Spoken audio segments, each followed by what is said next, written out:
Driving home at midnight with my head up out the roof. I'm thinking living in the heights is gonna change my point of view. Part of me wholeheartedly thinks eternity will do. I'd rather die.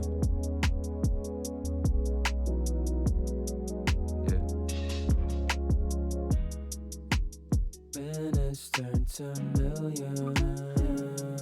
I might live a decade in a day.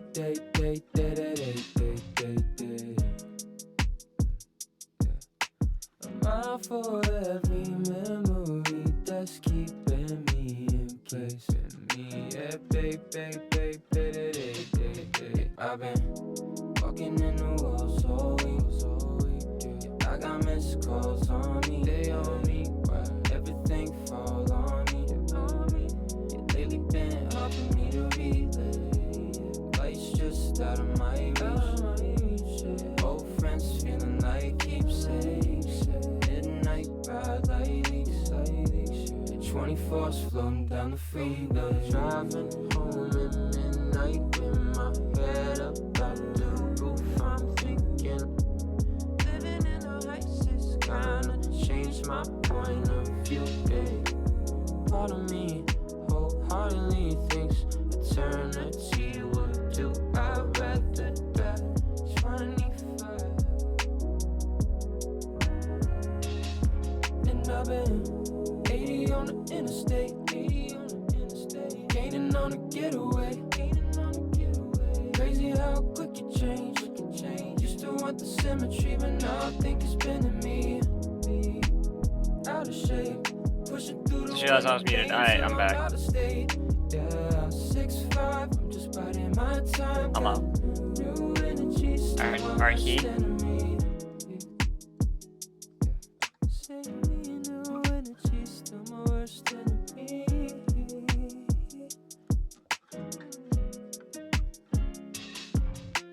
Driving home at midnight with my head up out the roof. I'm thinking living in the heights is gonna change my point of view.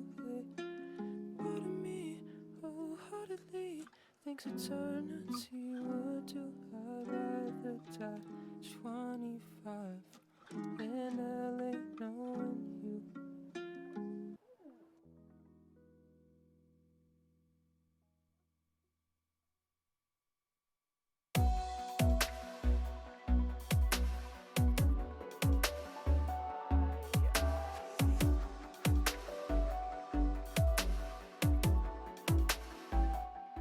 Hello! Welcome, everyone, to the first ever, oh wait, I don't even have the camera on. This is, like, weird. I was gonna say, this is a little embarrassing. I should probably... Let me turn on the camera first things first, because, like, I need to do that before we continue. And then let me put it back on the mount. Yeah. Yeah. Oh yeah, no. I had a couple friends message me. They're like 12 p.m. drinking. My guy, and I'm like, yeah, man, that's how we do it. All right, let's see. Does talk show the camera? Talk does show the camera. Hello, Chad. Welcome to the first ever episode of Drunk Gaming History. Yes, I am very well aware that my camera is being blocked, or like part of my face is blocked by the microphone. You're just gonna have to deal with it. Couple things. Amp. I'm not able. I can't draw on my graphic tablet, so this is gonna be a little weird. I was gonna say, would you like me, while we're like getting ready and setting up during this next hour, to like set up a really shitty MS Paint drawing for you? Yes, please. By all means, do it. Oh, I would very much like that. Okay, so we have the pop-up out. Where's my boy? It's my boy. Give me 1 second. I gotta give you a little pop-up. There we go. Then we gotta, yeah, there we go. Okay, haha. And then now if I go into regular podcast mode theme, Oh, fuck. You're right there. I'm right here. And I have my pizza too. Oh, yeah. Look at us go. Look at us. So fancy. So smashy. You know? Wow. Fuck. But yeah, so a couple of ground rules of how this is going to go. Oh, I was gonna say, oh shit, yeah, you could use paint. Well, no, I'll draw the rules for us.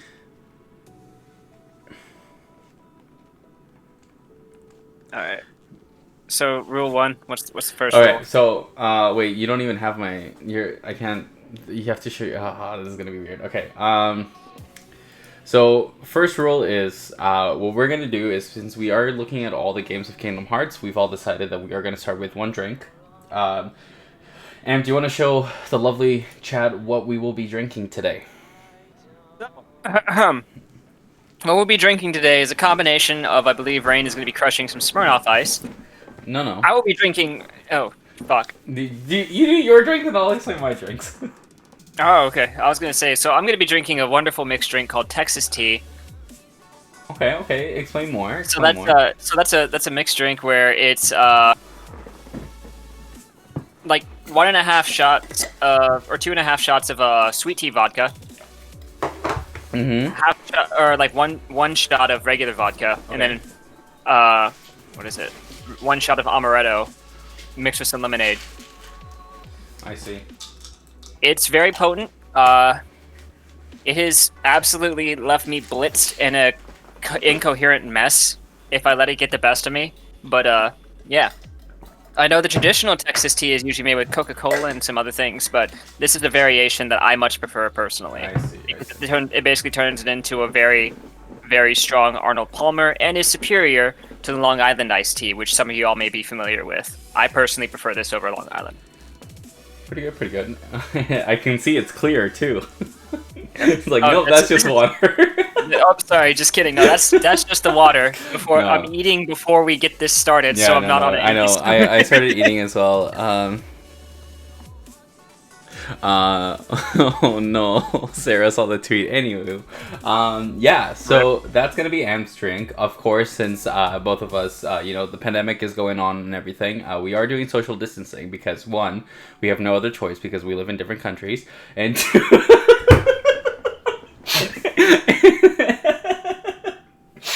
And 2, it's just safer this way. We're more in the comfort of our own homes and everything. I like how both him and I got on earlier, like about an hour earlier, and we both had bedhead, and then I was like, hey, I'm gonna go take a shower before I forget, and then he's like yo, I should probably do the same. So if you guys see my hair falling down in my face and me touching my hair a lot and moving it back, I apologize. I'm just giving you that heads up. My hair is still wet from shower, so it's but it looks good, because curls be curls, it's great. It's just a couple of black mixed guys, just having fun who don't really look black, just drinking and talking about nerd shit. Yeah, so for me, it's fine though. We're chilling at least 6 feet apart, so it's not. I also like how the layout of the stream has it, so it's in different ends of the screen. So there's a little 2-meter distance between us. Yeah. So for me, what I'm gonna be doing is I am gonna be a little bit more defined. I'm gonna be having soju. It is the green apple flavor of soju. I couldn't find the peach flavor at the liquor store. I was very upset, but. Green apple's also good. However, because it is soju and I haven't drank in months, I do know that it is going to hit me pretty hard, so I decided that I need to grab some Chase. And I just burped. For Chase, I'm really someone that doesn't like chasing drinks. Because 1, it takes away the flavor of the actual drink itself. I mean, I'm completely fine with mixing drinks. But, take a chug of, pure alcohol, and then the other one you chase. Not a big fan of that. However, I do need to do that. I also don't want to be drinking the soju all the time. Then it is gonna make my stomach it will make me bad. So I decided to get some Chase, and I thought, what better Chase than some lemonade? Some Smirnoff Ice lemonade. So that's gonna be my Chase. I also do have water as well, just in case. So kind of just moderating it. Both Amp and I have gotten, we both ordered pizza. Amp, do you want to tell the lovely viewers what you're eating? Yes, I would. So, I'm eating a customized barbecue chicken pizza with green peppers. Ah, shit, that sounds great, because guess what? It is. I am eating barbecue. No, I'm not eating barbecue chicken. I'm eating chicken with green peppers. And then I did put a little bit of ranch. I know some people the spice ranch. Hey, it works. You man. lost me there. Listen, no. Trust me. Put a little bit of ranch. It works. It works on the like. But it's a Domino's pizza. So also, fun fact: Domino's is the superior pizza to Pizza Hut in Canada. However, in the States, it's the other way around. Yeah, our Pizza Hut crushes it. Our Pizza Hut. The Pizza Hut here is so fucking greasy that it's actually disgusting. Ooh. It's weird. It's like every time it's like in Canada, most people are like, yeah, I'll just order Domino's because like it's fast and it works.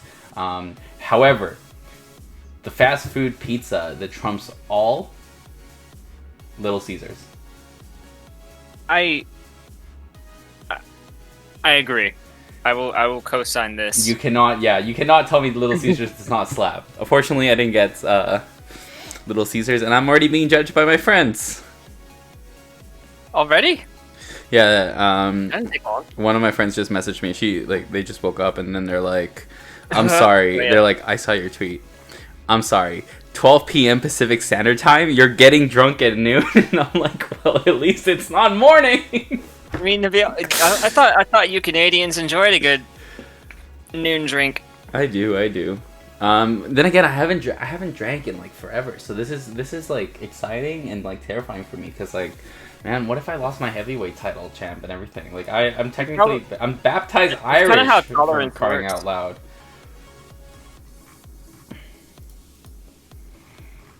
Oh, and Straw Hat's also on right now. That's great. Okay, so. Little ground rules just to kind of get everything up and running. We aren't drinking right now. We are drinking 27 minutes because we are respectable adults. People. Yeah. We are. Well, actually, Amp's already been drinking, but like it's like 3 p.m. his time, so it's fine. To be fair, I've only had a glass of wine. You know what? Fuck it. Teen drinking is very bad. Yo, but I got a fake ID though. Remember that? Remember Chingy? I do actually. The fucking early 2000s. Here we go. All right, so let's see. So rule 1: drinks start at 12 p.m. What's our second rule? Yeah. Well, I'm already breaking that rule, so I'll cheers to that. Cheers, bro. I'll drink to that in like 2 minutes. Oh my god, I love soju so much.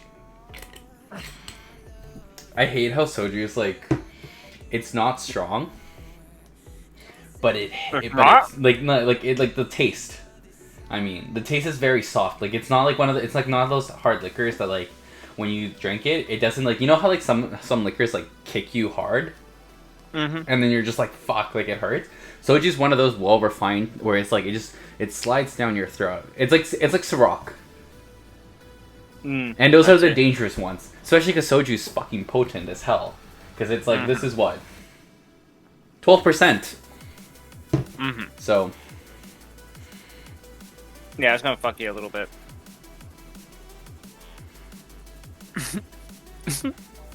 Alright. So I got rule 1 written down. What's rule 2? So that's rule 1 is that... Oh, sorry. No, rule 1 is... So... We'll drink a little bit beforehand just to kind of get the, get the flow going.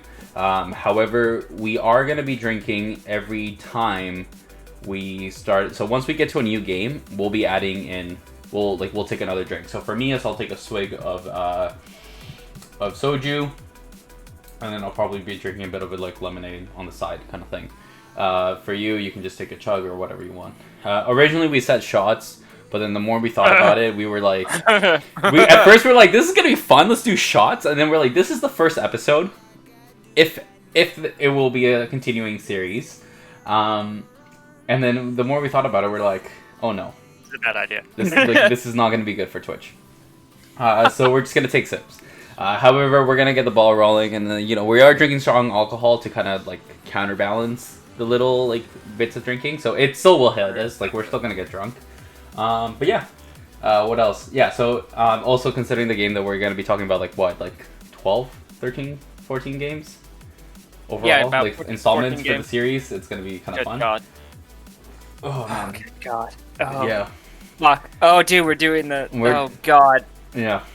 I'm gonna I have know. to remember Recoded. Oh, fuck. Oh, you're gonna have to remember to recode it because I blocked that out of my brain. I do know Melody of Memory, though, so we're set there. Okay, good. I actually had a friend of mine. I have not played Kingdom Hearts Mom, but a friend of mine did play it, and he just finished it last night. So I was like, "Hey, I need you to DM me a summary of the thing because I'm gonna be doing a stream." And he's like, Yeah. Yeah. So, yeah. So we're gonna be taking. We'll be taking drinks like as we progress through the stories. What else? What else? Rule 2.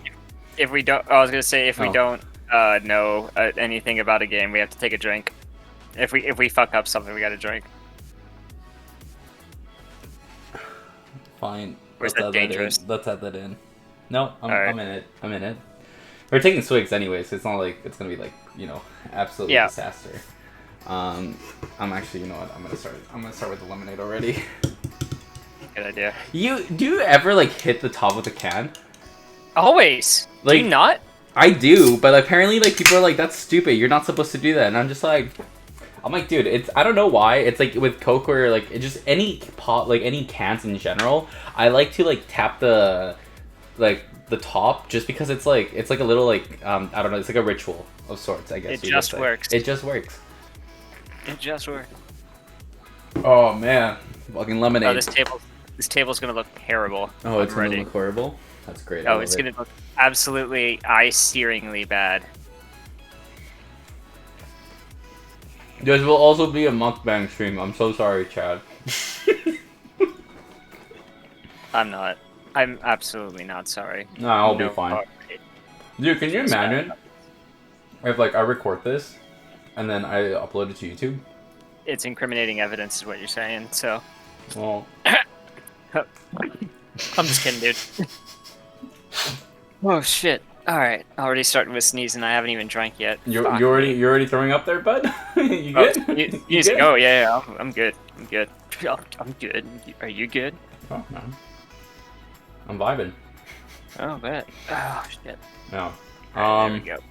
That looks like a table right there. Yeah. Oh, let's Mhm. see it. Let's see it. Oh, it's not done yet. I'm just No. gonna. Oh, this looks terrible. See, my original plan was to use my graphic tablet to kind of like draw and like be like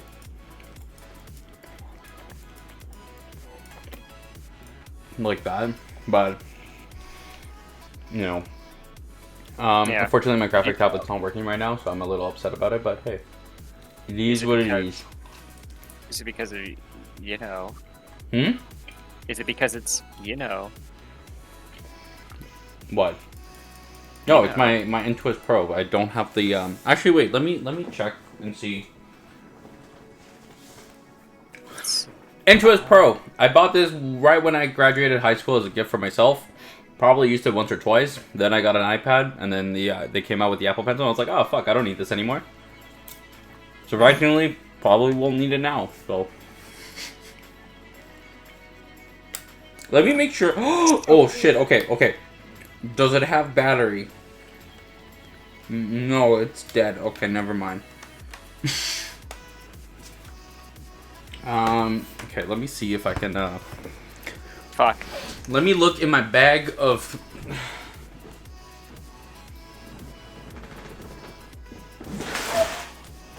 In my bag of cables, and it's not a bag of cables, but, like, nonetheless, it's... So rule 1: drink every time you start a new game. Rule 2: What will be rule number 2? Oh, rule number 2 is, you said it already. It's, make sure to drink, per... That's not it.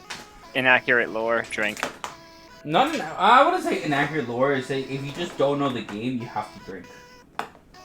Cause like, inaccurate lore is gonna fuck us over because once we get drunk, we're not gonna be telling the like. Yeah, that's true. Rule 3. Have fun. Have fun. Stay safe. Actually, that's a probably. I did make a promise to a friend that I wasn't gonna get dangerous. So, I guess we can kind of already party poop this a little, but not. It's not really a party poop, but if you feel you are responsible adults, if you start to feel that you are at your limits, like tap out, like stop drinking, like just if you're already drunk to the point where you're It's cool, man. incapable. I've got notes. Well, I'm just saying that, like, to be safe, we're not trying to promote any dangerous activities here, guys. We're having fun. We're all adults. Yeah. Let's keep it at that. What else? Mind you, I'm still listening in. I'm just looking for the thing so I can plug in my... I was going to say, I'm trying to think if chat should give us restrictions or modifiers as we go on. They could. Chat, if you want to give us restrictions, by all means, feel free to. Just let us know in advance. What else? Oh, but it can't be... Okay, hold on. With restrictions, it can't be anything like, you can't say Sora, or you can't say Kairi, or Hearts, or Friendship. Like, anything that's gonna, like, fuck us over entirely, like, no. If it's something normal, then yeah, sure, why not? Fuck it. Yeah. I cannot find the cable, and it's making me upset. Is this a cable? Wait, is the cable in here? Is the cable in... Oh, fuck. Oh, these look promising. Oh, these look promising. Ooh. Those are a lot of... Those cables are stringy. Hmm?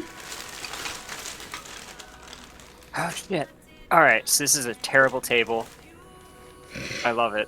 I love it. I can't wait to see it.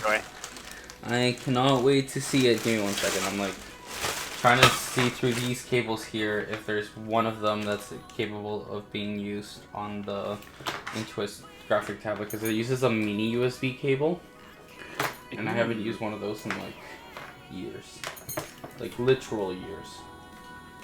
All right, let me save this joint. Save as a PNG. Nope. Damn it! None of these are capable of being used. Terrible table. Save that. And guess what's in the Discord now? If you follow the Discord. Drop the table. I'm about to drop the table in the Discord. Drop it in so I can see it. Wait, where exactly are you dropping it in? I was just gonna toss it into... General? General? Yeah, general. It's not good, but... Whatever. I did good. Let's see. Terrible table. Drag and drop. Boom. Look at it. Just look at that. Look at that beauty.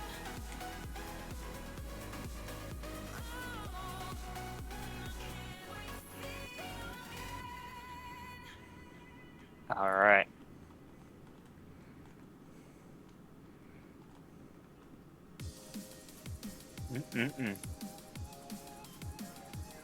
Is it as bad for you as it is for me? I haven't seen it yet. Give me 1 second. Rip. Alright. I think I'm gonna go get my drink ready. Yes, go. Hey, Sarah! Oh shit.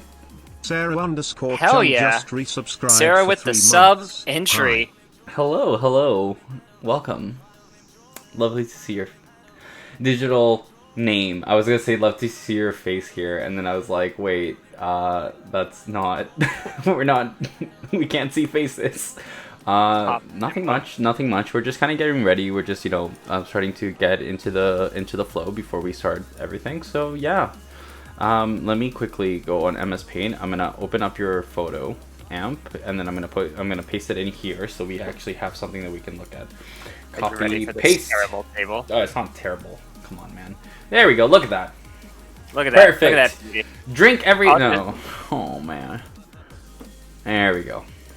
I think at this point we're just going to leave it like that because there's nothing really we can do much about it. I love it because it's like a first episode too, so it's like... People are going to be like, man, this is like so low quality, but that's the joy of it because like... if this ends up becoming a series later on, they're gonna episode 150 something, we're gonna be talking about I don't know, the revisit of Kingdom Hearts lore, and then it's gonna be like we went from this to like TV production and go get your drink. I gotta say, yeah, I'm gonna go get my drink, but Okay. also, yeah, if chat has any other like gaming history ones they want us to do, I'm down. Assassin's Creed, Pokemon. Oh, actually, Pokemon one might be a cool one because they have the multiverse going on and everything. So Oh yeah, that would be a pretty good one to do. That being said, BRB. Go get your thing, my guy. I'm just gonna be here vibing, eating my pizza.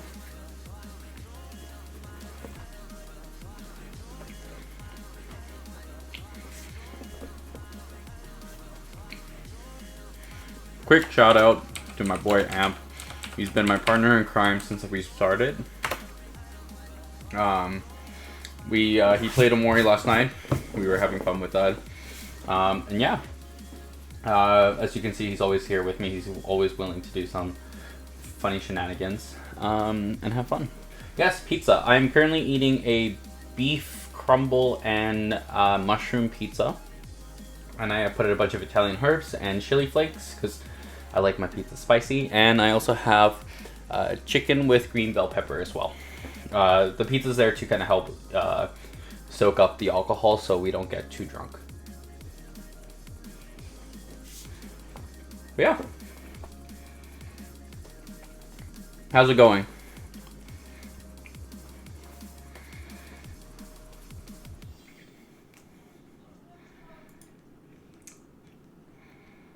Just making sure everything's good.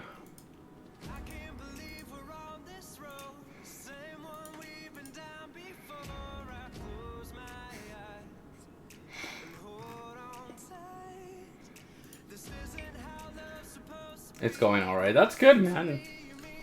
It's 11:48 a.m. on a Sunday morning when it was supposed to rain, and it's only been it was supposed to snow, but it's only been raining, so it's not too bad. Or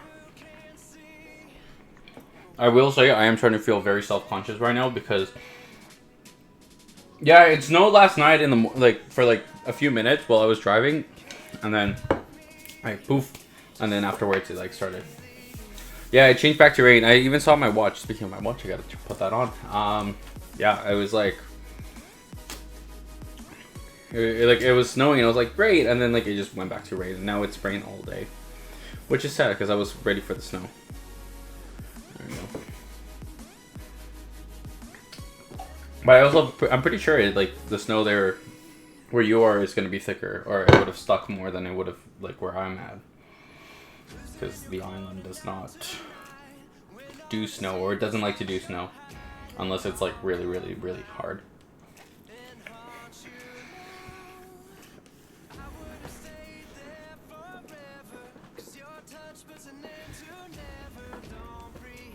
It is.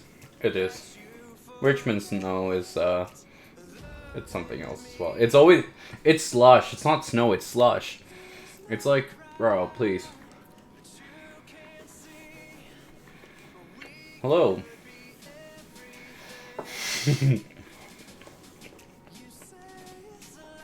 We're called Vancouver for a reason. Exactly. Van Yerver. It's Vancouver, my guy. Oh, there it is. There it is. Oh, all right. Good start. We got 10 minutes before we have to start. Get that to the side then. Oh, fuck. That reminds me. Wait, what was the video that you just sent? Oh. I just saw the notification on top of it. I didn't see you responding to my message where I was like, I'm like, Amp hop. And then you just, I was like, what is he saying? Yeah, it's fine. I just sent a video of a hop. Oh yeah, man. Okay, I'm gonna do something to help us out. And I'm gonna actually grab the timeline so we can see and have a general outline of what's happening. Oh boy, this is gonna be long. All right. Oh boy. Wait, do we want to do it like by game or like by, you know? Chronological order? Yeah. Fuck chronological order. We're gonna go out of order the way God intended. And by God, I mean Tetsuya Nomura. So chronologically, in terms of release date. Fuck. Okay. So, Okay. yeah. That's fine. Alright. I'm okay with that. 9 minutes. Oh, fucking God. Great. It says timeline in chronological order. But what about like when the game came out? That's what I need to know. That's what I mean. So, like, the game came out. Hard and like, key. What's that? Like, so we'll start with like when each game came out. So like 2002, 2004, or sorry, 2003, 2004. Yeah. Yosora. 2006. Wait, what's another key? Which one's another key? What do you mean? Oh. Oh, That's okay. That's like something from Mom, from Kingdom Hearts Mom. yeah. Oh boy, I know it's starting. It's starting. God, I'm feeling fucking nervous about this. Oh, Jesus. trust me, I was texting like a couple of my friends or not last night, but like this morning as well. I was like, I am actually terrified. Like I am. This is something that, like we haven't even prepped for this. This is all live, by the way. So like we're just fucking gonna go. we're going Leroy Jenkins on this. Then again, I am kind of like the known Leroy Jenkins of our groups, so This is true. Just but do usually shit. like everyone's like, hey, we're gonna prep for this shit. I'm like, Leroy Jenkins. But except I don't have chicken. Release order. Okay, let's pull that up.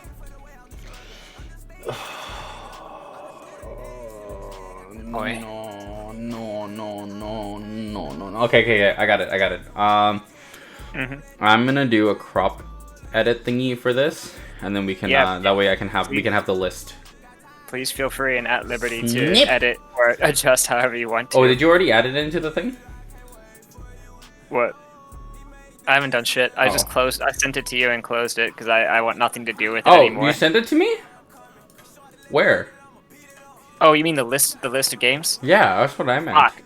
Oh, you mean the alright. table? You mean the desk? No, it's fine. I have it. Alright, So, Here, so no, I let's- have it. let's- It's right here. It's all good. Okay. I have it. Now it looks weird. Control C. No, that's not what I meant. There we go. And then Shift. No, Control. Oh, that's too little. Okay. Let's It's zoom out tiny. just a bit. It's small. Why is it going like 50 and Maybe like? I should have made the table bigger. Oh, fuck it. No. It's not you. It's like this. Oh, I was gonna thing. say, just save it. Just open it as a regular image outside of Paint. No, it's fine. No, it's because I just did the thingy. It's fine. Let's see. This is totally. Let me see how it. Okay, well, I mean, you can still read the rules and everything, so it should be okay. I was gonna say sorry, Sarah. You're being subjected to this. Wait, we forgot. Before. Okay, well, we have 6 minutes, but before we start with Kingdom Hearts, we have to talk about how Kingdom Hearts was conceived. Oh yeah. Do we want to do that now, or do you want to start when we start the actual I think that should be a part of the drinking the drink? Yeah. experience. Just like that'll be our first swig, and we'll just go with that. Mhm.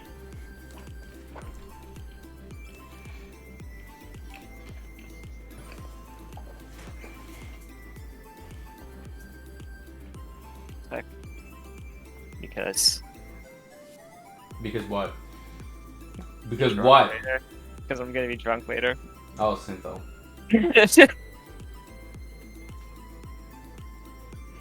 Yeah, shit. Maybe this was a bad idea, but You know what? I'm glad It's we're too here. late. I'm glad we're here.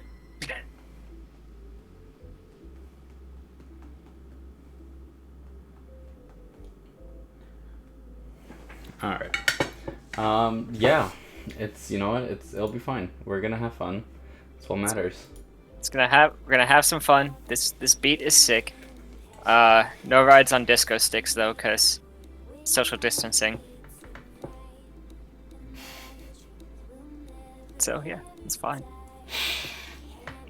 When you said that, my brain immediately was like, I was like, what are the words to disco stick? And then you said it, I was just like, this motherfucker.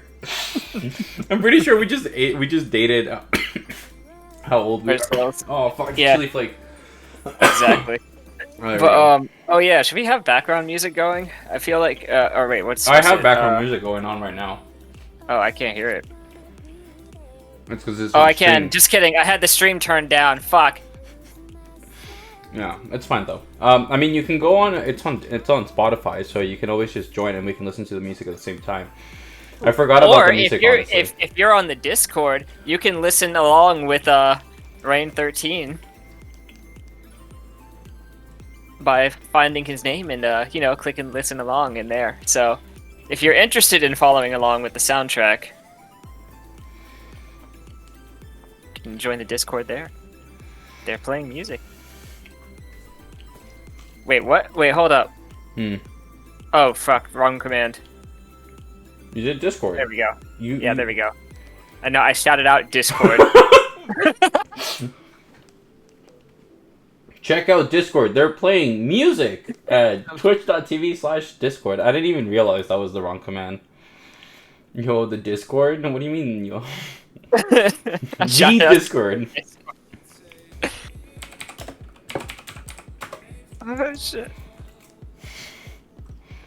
LFG. Fuck yeah. Alright. Let's see. Okay. I'm gonna be so. Oh, 3 minutes. Oh, God. okay. Oh, I was gonna say, I was like, man, did I just date myself how old I am? Because I don't know what LFG is. I always do. And then I was like, as I was thinking, and I'm like, what could it be? It came to my mind, and I was Looking like, for group, yeah. no, what are you talking about? Boomer. No, I'm not a boomer. I am not boomer, but I am old man. Oh, GG. What did you do? Oh, GG. Man. All right. Minutes. 2 minutes before we start this. Okay. I drink, but like I'll take my sip as well. I abstained for like the last part of the weekend, and it's just, this is gonna hurt me tomorrow. Oh, it's I can definitely I can feel it. It's gonna hurt. Oh, that feels good. I like how like when I drink soju, it tastes so good, but my body just has like it has like a permanent reaction to it that just like makes me like make this scowl face. I'm just like, oh no, like it's like I'm like, I know where this is going. I'm like, this isn't a good idea. Do you know what's really dangerous? No. Okay, so I remember a couple of my friends and I, like, we saw this video on Facebook where... Where? I'm sorry. Don't just keep me in suspense now. So it was a video where they grabbed a watermelon and then they cut it in the watermelon in half and then they kind of scooped all the watermelon out of it and they kind of used the watermelon bowl. Then what they did is they like all the watermelon chunks from the middle, like the red part that you eat. Yeah. They like kind of grabbed the second bowl and they crushed it and like just kind of like made it into like a mush of sorts. And then they grabbed soju, ironically, green apple soju, and then they like mixed it with the watermelon like mush, and then they put it back, like they poured that back on the actual watermelon, and then they put it in like the freezer for a bit, and then they like put it in the fridge afterwards, and it was like this kind of like weird like watermelon soju punch on a watermelon. And my friends and I tried that, and the video specifically like stated use 1 bottle of soju, and my friends and I were like, hey, why don't we use 3 bottles of soju because it's 3 of us. No. No, God. Couldn't finish Oh, it. dude. Couldn't finish it. Also, soju yellow shot, like Jello shots, are like dangerous. It's like the Jolly Rancher shots. Like, goddamn, dude. It sounds lethal. It is lethal. Soju is, I will say, Oh, this is a good song. Let me add this to my fucking list. it is a good song, isn't it? Well, who Yeah. is it? It's no, it's not Rob. Never mind. Oh, I had to stop listening along for a little bit because I couldn't hear both at the same time. But then I started back. But I hopped into a footwork and juke music playlist. Get that Chicago sound going. Just play some Kingdom Hearts lo-fi, in the background. Like, Actually, no, dude, no, we get content ID. We're gonna get content ID. Ah. Kingdom Hearts is notorious for like blocking this stuff out. Like anything by Utada is like Right. no. Like Disney just goes up to you and they're like, no, and they bonk you in the head.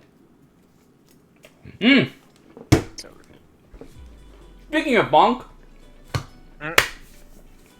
it's 12. Oh 01. fuck. 02. Oh. All right. All right. Tadaima, or however the fuck. Oh no, itadakimasu. Yeah, let's fucking go. All right. Cheers. Cheers to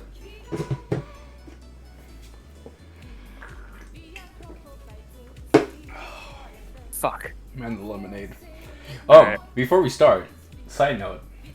So I went to the liquor store last night and I talked to one of the people that work at the liquor store and I was like, "Yo, for those of you that know know me in real life and everything, you would know that whenever I go to parties, whenever I have to drink, Yeah. my go-to like social drink is Smirnoff Ice. Not because it's soft or anything, it's just because it's soft, it's kind of strong, whatever.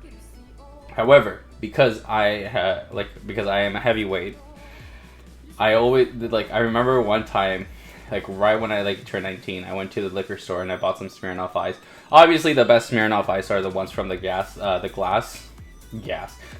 bottles, because glass bottles will always be superior to aluminum cans. However, they had a plastic bottle that was like a 1 liter Smirnoff Ice plastic bottle that was only $8 Canadian, and I was like, Alright. fuck yeah. Apparently, I went up to the clerk yesterday and I was like, hey, do you guys have the 1 liter bottle of Smirnoff Ice? Because normally I buy 3. 2 for me and 1 for people because they always like to smooch. So I'm like, you know what? Here's a bottle. Drink amongst yourselves. This is mine. Mine. And the clerk goes up to me and goes, hey man, sorry, we actually don't sell those anymore. And I was like, ah shit. And then he's like, yeah, apparently it's a US thing now only. And I'm like, oh fuck. So apparently due to the beginning of the quarantine, they can't import it anymore. So it's unavailable in Canada anymore. So I have to resort to the cans of lemonade. But it would have been great because I was in my head I was like, this is gonna be great. You're gonna see a giant ass liter bottle of Smirnoff Ice and I'm just gonna be taking swigs, but it's all good. Anywho, I was gonna say, alright, so quick recap of the rules though first. As you can see on stream, it shows. Now, rule number 1: drink every time we start a new game or start a new topic in the timeline. Rule number 2: if you do not know the game / installment, you gotta drink. This will allow us to kind of start making things up on the go, so it'll be fun. And rule number 3 is stay safe. This is the first time we're doing this. We don't know how it's gonna go. If we notice, we're gonna hold each other accountable since we are adults. So we are social distancing, not only because pandemic's going on, but because we also live in literal different countries, so can't really socialize in person. And that's why you see the cameras in one angle and then the other one on the other side. But yeah, we're gonna hold each other accountable. If we start noticing that the other person is not holding their liquor too well, it's mainly me looking at Amp right now. We're gonna tell them to cut back, and then they're just gonna continue talking along the way. This is all about having fun, but also staying safe. We don't want to be bad, responsible, role models. Although this is a mature stream, dude. Ain't nobody. There's no minors, but you never know, man. You never know. But yeah, besides that, do you want to Shall I set the stage of how Kingdom Hearts series was conceived? I got you. You got me? I got you. All right.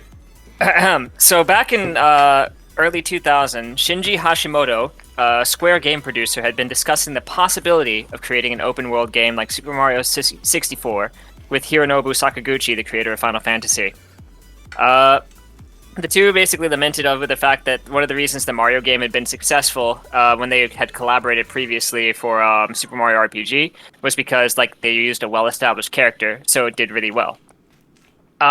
As fate would have it, one day, at the time Square and Disney shared the same building in Japan, Hashimoto found himself standing in an elevator next to a top executive from Disney. So Square and Disney had at one time...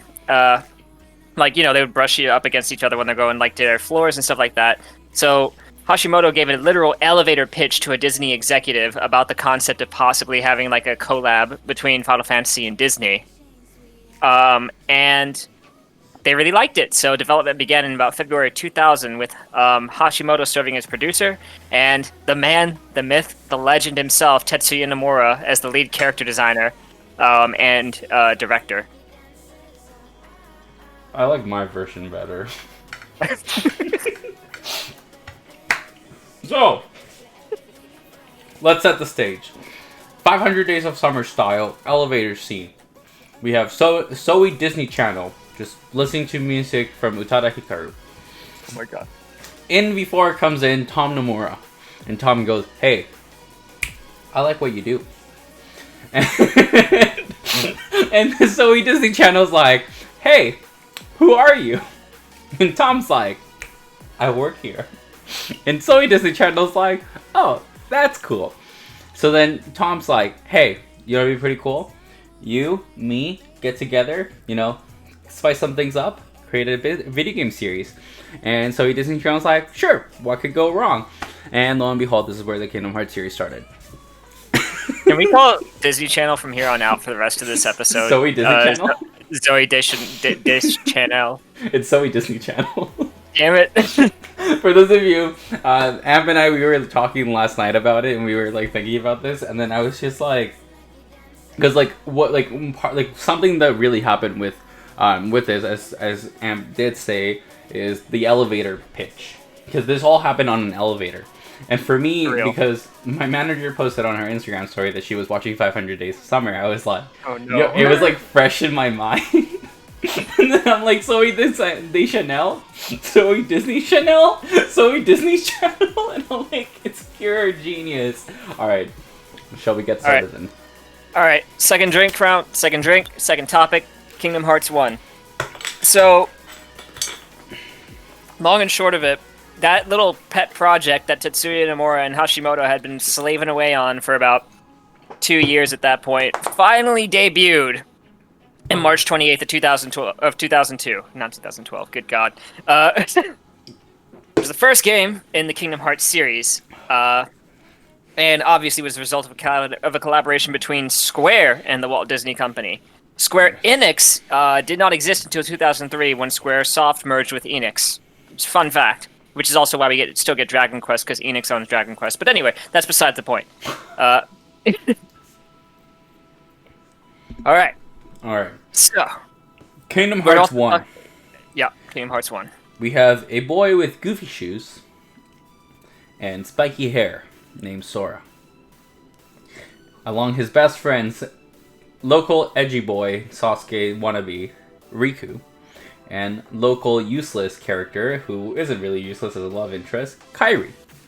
And a bunch of other Final Fantasy X people that we Titus and I don't remember them, honestly. They're meaningless Titus to the story. 10, Selfie, and Waka, and no, Selfie was 8, but Waka was 10, and Waka Flocka, yeah, no, I remember. God damn it. Mr. Balls McGee! Get those technical points! Yes, anyways. The band of Team 7, or Team Disney, want to make a raft and they want to go explore the world. And just before as they're building the raft, they see these little, black little hobgoblins wannabe thingies with white yellow eyes that look very cute but are actually very dangerous, called the Heartless. They don't know that yet. Just as local edge boy Riku is about to become main protagonist, Sora steps in and goes, "No, it's my turn to play on the Wii." Mom said I could use the Keyblade, and grabs the Keyblade and summons the Keyblade, and fights, taking all the glory and plunder of the adventure and what fate was supposed to be for Riku, giving it to Sora. Kairi gets taken away. Don't know really what happened to Riku at that point, and Sora goes in search of Kairi.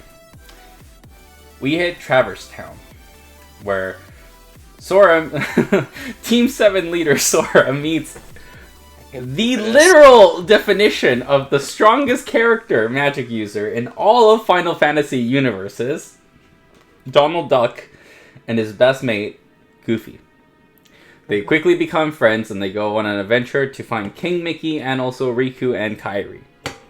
A bunch of copyrighted Disney movies later, we get to the ending where they find Kairi, and then there's something about princesses and like the seven hearts of light, and Kairi's the seventh. Oh god. And then Maleficent is like, "Hey Sora, you're a little shit, so I'm gonna make you fight."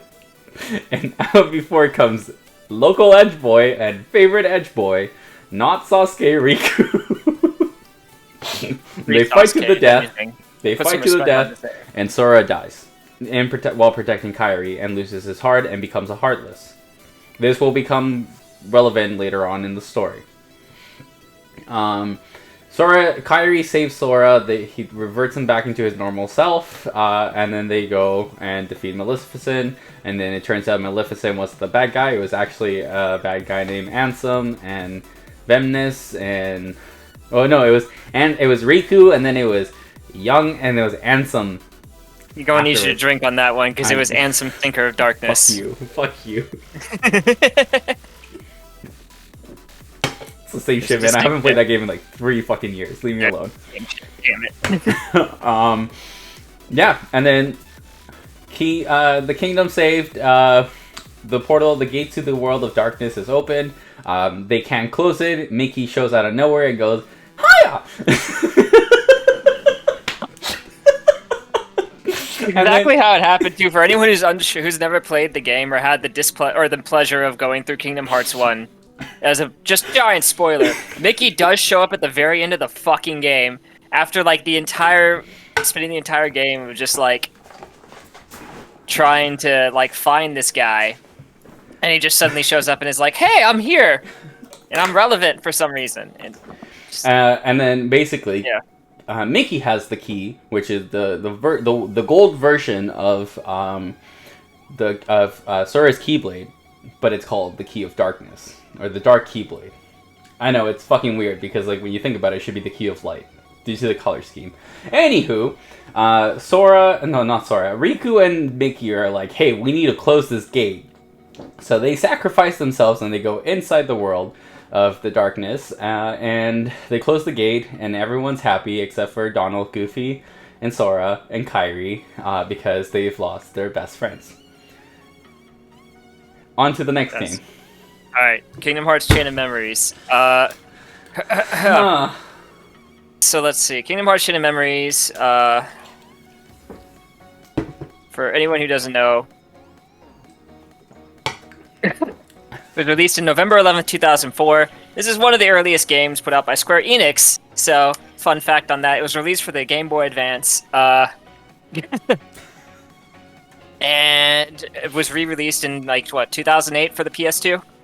Yes, so, sirree. There's a secret ending in Kingdom Hearts 1 that shows Sora waking up in the middle of a fucking crossroads with, Donald and Goofy, and Pluto is nearby for some reason with a letter from the king in his mouth. And they're like, "Oh, fuck! That's from the king! That may give us a clue to where the fuck they went after the very confusing ending of the first game." So they run after him, and that's the secret ending for Kingdom Hearts 1. Which leads right into Kingdom Hearts Chain of Memories, which shows Sora, Donald, and Goofy in this little fucking crossroads. and they get a little warning from this random hooded guy on the crossroad who appears out of nowhere and is just like, in order to keep moving forward, you'll have to give up something precious. Ding, ding, ding. Spoilers, that's their fucking memories. But anyway, so they get to these, so they keep on walking down this crossroad chasing after Pluto. They get to this random fucking castle out of nowhere called Castle Oblivion, just sprang up at like, who the fuck knows where. So Sora's like, alright, they've got it, like the king and Riku, because they were missing from the last game. They went missing last game. They're like, they've got to be in here. I'm here to find my friends. You know, power of friendship's gonna keep me chugging along. So they get in there. And first thing they find out is that now they've been turned into fucking cards. Sorry, God, let me drink. I gotta drink. You gotta drink. While you're drinking, sorry. Yeah. while you're drinking, J-Dub, we have put on the mature content. As Am has said on the comment, in chat. This is Drunk Video Game History. We are drinking and attempting to retell the entire lore and series that is called Kingdom Hearts. This is something that cannot be done while you're sober. It is simply something that will not be done impossible, as you can already see while we're drinking. So it's going to be a lot of fun. It's going to be chaos. It's going to be chaotic. We love it. Let's go. Carry on, good sir.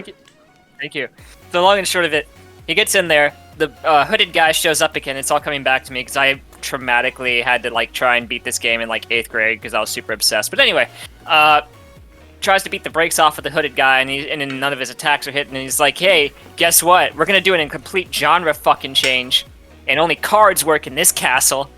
So you gotta believe in the heart of the cards in order to beat the brakes off everyone in this fucking place to get your friends back. So, along with that, Donald and Goofy get turned into fucking cards for some reason, but they show up in cutscenes, so it totally makes sense, you know? It totally works. It's logical.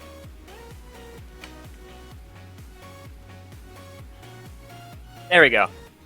So, Sora, Donald, and Goofy start making their way all the way through Castle Oblivion, going up, which is relevant. Along the way, they encountered the same exact recycled Disney worlds that they went through in Kingdom Hearts 1, because, hey, I like to have an easy to go of it when making assets, too. I understand game developers. But, yeah, long and short of it, they get through, and lo and behold, there's these random like people that keep showing up that have like really cool designs, but who the fuck knows what they are? They just say they're a part of an organization of some sort, and that they're there to like capture Sora for some reason or another. And he doesn't quite understand why they're there. But as he keeps going, his memories are fading and fading of his friends on Destiny Island. And particularly Kairi seems to be vanishing from his memory, replaced by this random girl named Naminé. She seems like a real nice chap, though. Blonde hair, draws in a book, looks mournfully outside the window, Castle Oblivion. That's her. That's Naminé. She's there. And then, as they're going through, they also run into what they think is Riku, but is actually like a puppet version of Riku that was created by the organization in order to like fuck with Sora, and also like get him to spill more of his memories out, and also to like completely fuck with his memories, because they're like, hey. That Riku's like, you forgot about Naminé, and he's like, no, I didn't forget about Naminé, and he's like, Naminé didn't exist. And it's just like they keep on replacing memories of Kairi with Naminé just because like Naminé is a whole memory witch. It's a whole thing that's explained in the story. It's very confusing. The long and short of it, Naminé is just fucking with Sora's memories throughout the entire time as he climbs higher through Castle Oblivion. That's pretty much that side plot, wrapped up nice and neatly for your convenience. So we also beat the brakes off of this dude named Axel. He's pretty cool. He seems to be doing his own thing. You got it memorized? Got it memorized. Yeah. So Axel is going through also in the behind the scenes and like actually executing some of the organization members who are in Castle Oblivion, because there's a whole coup going on behind the scenes in their organization that they're trying to do at Castle Oblivion, and he's there to put a stop to it. That becomes relevant in a separate game, though. See how weird this is getting? Sora hits the top of Castle Oblivion. His memory is completely rewritten. Naminé is now his primary love interest in his head. Kairi, who we don't know her here. And he meets a guy named Marluxia, who is holding Naminé captive. She does want to be free. However, she has had to manipulate Sora's memories in order to do this. So after beating the ever-loving shit out of Marluxia in all 3 phases, and they're all terrible, every single one of them. This is a hard battle to do on a Game Boy Advance because it's a small screen. You had to like be real close and do it. You beat up Marluxia. You believed in the heart of the cards, and it got you through to the end of the game. You have freed Naminé from her locked-in prison, and as a thank you, she says, "Hey, let me give you your memories back." So you go into this nice little Tide Pod-looking machine, or Flower Bud-looking machine, and you get locked up in there while Naminé restores your memories to what they originally were at the end of Kingdom Hearts 1. You thought that was the end of the game? Bitch, nope. There's actually one other part of that game. Once you beat it, you go through Reverse Rebirth, which tells you why they didn't find Riku in the main game, because he was doing this while Sora was in Castle Oblivion. He also finds it. He also finds Castle Oblivion while he's trying to divest himself of darkness. And he honestly, in my opinion, has the infinitely better story in this game, and also better gameplay. Again, Riku is the main protagonist of Kingdom Hearts. Sora was just like, fuck you, Riku, it's my turn to play on the Game Boy. Mom said it's my turn, and that happened. Carry on. Getting some good text out of this, thank you. But yeah, so Reverse Rebirth is Riku's game mode after you beat the main game of Chain of Memories. So this is what happened with Riku while Sora was running his way up Castle Oblivion. Riku was working his way from the basement to the ground floor. Ooh, I have apple juice. Can that count for drinking works. every time I game? I have lemonade. Yeah, actually, I'll count Reverse Rebirth as separate, actually, because it's a whole separate campaign. Yeah. Why not? Yeah, cheers, mate. Yeah, I went into Yugi coming to play Heart of Cards, motherfuckers. Yeah. So Riku is working his way up Castle Oblivion, trying to divest himself of darkness, as I said, and become one with the light after having to go through so much shit in Kingdom Hearts 1 of being possessed and being evil. And throughout this, the guy that possessed him, Ansem, Seeker of Darkness, is fucking with him throughout as he goes up, and is like, haha, you're dark all along, you're evil, just give in to it, you little shit, I'm here, you can't get rid of me. And Riku's like, no, I'm not evil, I'm not bad, I'm just edgy. I'm just edgy and agitated and mad that you possessed me, you fucker. And so yeah, they do some internal battles, like literal internal fights. It's pretty funny. A couple of times, and he also runs into the organization as they're talking about taking advantage of Sora and possibly using him to further their own advantages. So he beats the shit out of a couple of organization members as well. Not as many as Sora though. Like Sora, like in terms of like fight to flight ratio, Sora definitely beat him out this time. Not always the case, but yeah. Riku also runs through a retread of Disney worlds, but somehow in reverse from what Sora was doing. And his memories are also unaffected by Naminé. He just kind of runs into the replica Riku though, and is like, "Hey, why the fuck do you look like me?" And he's like, "I'm me. Who are you?" And he's like, "I'm me. Who are you?" And they fight a few times until he eventually breaks the fucking puppet, which is pretty hilarious. And it's totally like, "Hey, yeah, ooh, good song." Sorry. Anyway. Yeah, I can see it's hitting now. Yeah. No.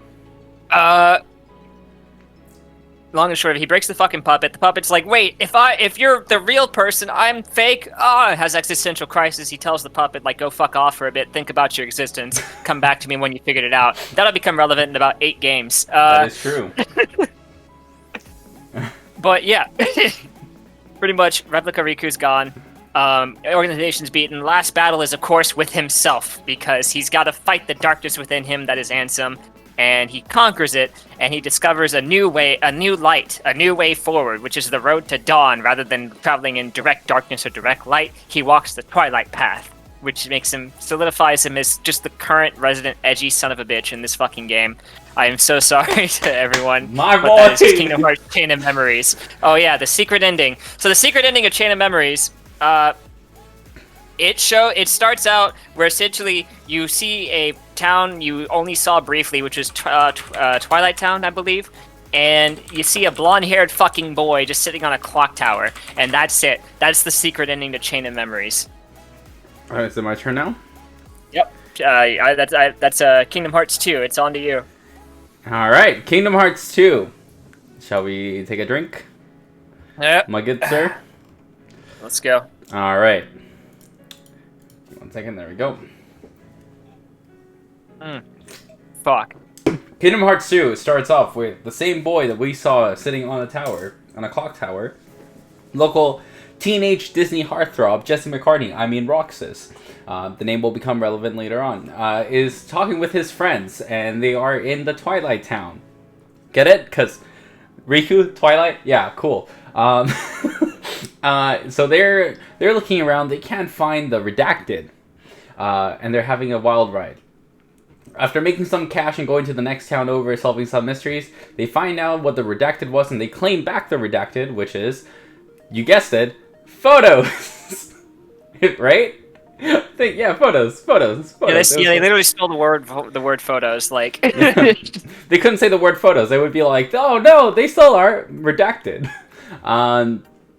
Anywho, these little white, snaky, wiggly car sail like things pop out of nowhere, called the Nobodies, and they fight. Roxas can't hit them with his little whack-a-wall bonkers, and then all of a sudden summons Sora's Keyblade, and then goes, oh shit, I have a giant key, let me bonk them with it, and does actual damage, and the one thing that introduces the mechanic of the triangle button to do action moves, such as reversal, reversal, reversal. I love reaction commands. They're so good. Running around, they find a mansion in the middle of the woods. They go inside, and after a little bit of exploration, they find not only Ansem, now covered in bondage tape, but it's true, you can't deny that. But they also find a little flower bud teapot, tie-pod looking ass kind of thing. And lo and behold, when they open it up, who is it? None other than Sora, Donald, and Goofy, just chilling there, being all on their thing. And then and they also find Naminé. Naminé tells Roxas that he needs to go to sleep in order for Sora, the real hero of the story, to come up. Mind you, this is about 3 to 4 hours in the game. You're kind of wondering, why the fuck haven't I played like Sora? And then you see Sora sleeping now, and you're like, what the fuck is going on? For people that haven't played Chain of Memories, you're like, I don't fucking understand where this is. And this is the first start of many what the fuck is going on moments that you have throughout the series. Anyway, I will say there's a precise moment in Kingdom Hearts 2 where it suddenly becomes like what the fuck confusing, and that's when the rest of the series just goes so downhill. That was the theme of Kingdom Hearts Chain of Memories. Yep. Anywho, Roxas goes to sleep. Sora wakes up, now having grown a couple of years. I believe it was like 2 years after or something like that. And then 2006 now. Huh? It's Yes, fuck you. Sora is now like went from like a 10-year-old to like a 15, 16, 14-year-old. I don't know. He actually basically a lot of time has passed. Sora has hit a growth spurt while he was in a like cocoon state, and his clothes from Kingdom Hearts 1 is now very fucking tiny. Man is tall, not that tall though. They go find Master Yen Sid, who, for those of you that didn't know, and if you're like me, you only found out about a year or two ago, that Yen Sid backwards is Disney. Yeah, I know, mind-blowing. I actually didn't know that until you told that to me like 2 weeks ago. It was just like, oh my god! Yeah, so Master Yen Sid tells Sora that he needs to go and unlock the worlds that he had locked in the first game of Kingdom Hearts 1. And then Sora's like, but all the work that I did, and Yen Sid's like, shh, it's okay, just do it for the game. So Sora's like, alright, I guess I'll go do that. And then Master Yen Sid's like, shh, Sora, it's okay. Let me give you some new clothes, because you look a little bit homeless right now. And then goes, no, actually, sorry, my bad. He calls over the 3 fairy godmothers from redacted copyrighted Disney movie here. No, not Cinderella. It's fucking Sleeping Beauty, you piece of shit. Just kidding. The 3 fairy godmothers, not the fairy godmother. I heard fairy godmother, and I was like, oh the yeah. three yeah, fairy Cinderella. godmothers. Anywho. Oh no, the rats were there, but anyway. Anywho, they summon you clothes for Sora, and then one of them, of course, they do the whole Sleeping Beauty thing where like, let's make it blue, no, let's make it green, no, let's make it pink, oh. And then at the end, they're like, you know what? I know what we can do. And they make Sora's clothes into like a blackish looking, slick looking ass outfit that is by far one of my favorite. But apparently, the cloth also has a magical power where they can call dry forms. What are dry forms, you ask? They can change colors and give Sora special abilities. Okay. After unlocking all the worlds that they had gone through, they get to near the end where now they are fighting the Organization 13, as they so happen to find out the name of the organization along the way throughout the game. While looking for Kairi, Sora tries to find his way back to Kairi and also tries to figure out who the fuck Naminé was and who the fuck Roxas is. Sora finds... thank you. Sora finds Axel, and then they both have a fight. And then during the fight, Sora's like, hey Axel, you know, you're not a really bad guy, you're just an edgy motherfucker. And then Axel's like, fuck you, I listen to Chemical Romance, you piece of shit. And then Sora's like, dude, it sounds like you need some friends, do you want to be friends? And then Axel's like, friends? Oh no! And it goes from emo boy to sad boy, and then sacrifices himself to save Sora. Axel is a nobody, just how Roxas was a nobody and everyone's were nobodies. That becomes relevant later on in the storyline. But now you're asking me, but are the nobodies the little white wiggly, like, auto car sales, whoopity whoop kind of things? Yes. However, they're also real people. Axel dies, Sora gains his Keyblade, which is like a little fiery ball kind of looking ass kind of thing, and then goes and fights Semnis, and Vemnis, and Xehanort. There's a fucking lot of stage tier fights, and at the end, Sora, Riku, and Miki come out of nowhere, and they're like, "Hiya, guys!" And then they're like, "I'm back!"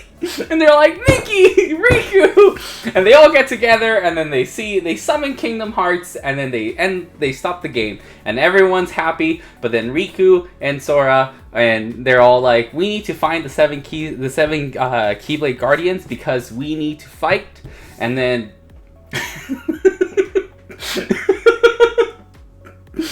then, because now it's a battle of chess and fate, where it's the 7 Guardians of Light against the 13 Guardians of Darkness. Hence, Seems a bit unfair, honestly. Hence, Organization 13. What? No! Get out! Kind of thing. Couple other things, blah, blah, blah, blah. Secret ending. Now you see 3 real armor-looking knights, kind of cool-ass looking motherfuckers. And they're fighting another cool-ass looking motherfucker. Now we get to Kingdom Hearts Birth by Sleep. Chronology is saying 358 over 2. Oh, fuck! Alright. That is yours! Just like Roxas, everyone forgot about 358 over 2 days. We played this one, so I won't have to drink as much. But before we do that, I've got to go refill my drink. So if you don't mind, we'll take a short commercial break. If you wouldn't mind queuing that up, right? Yeah, for sure. Refill. Burb. Oh my god. I'm gonna need it for this one. Oh, fuck.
So let's forget about tomorrow and live for tonight while we're free.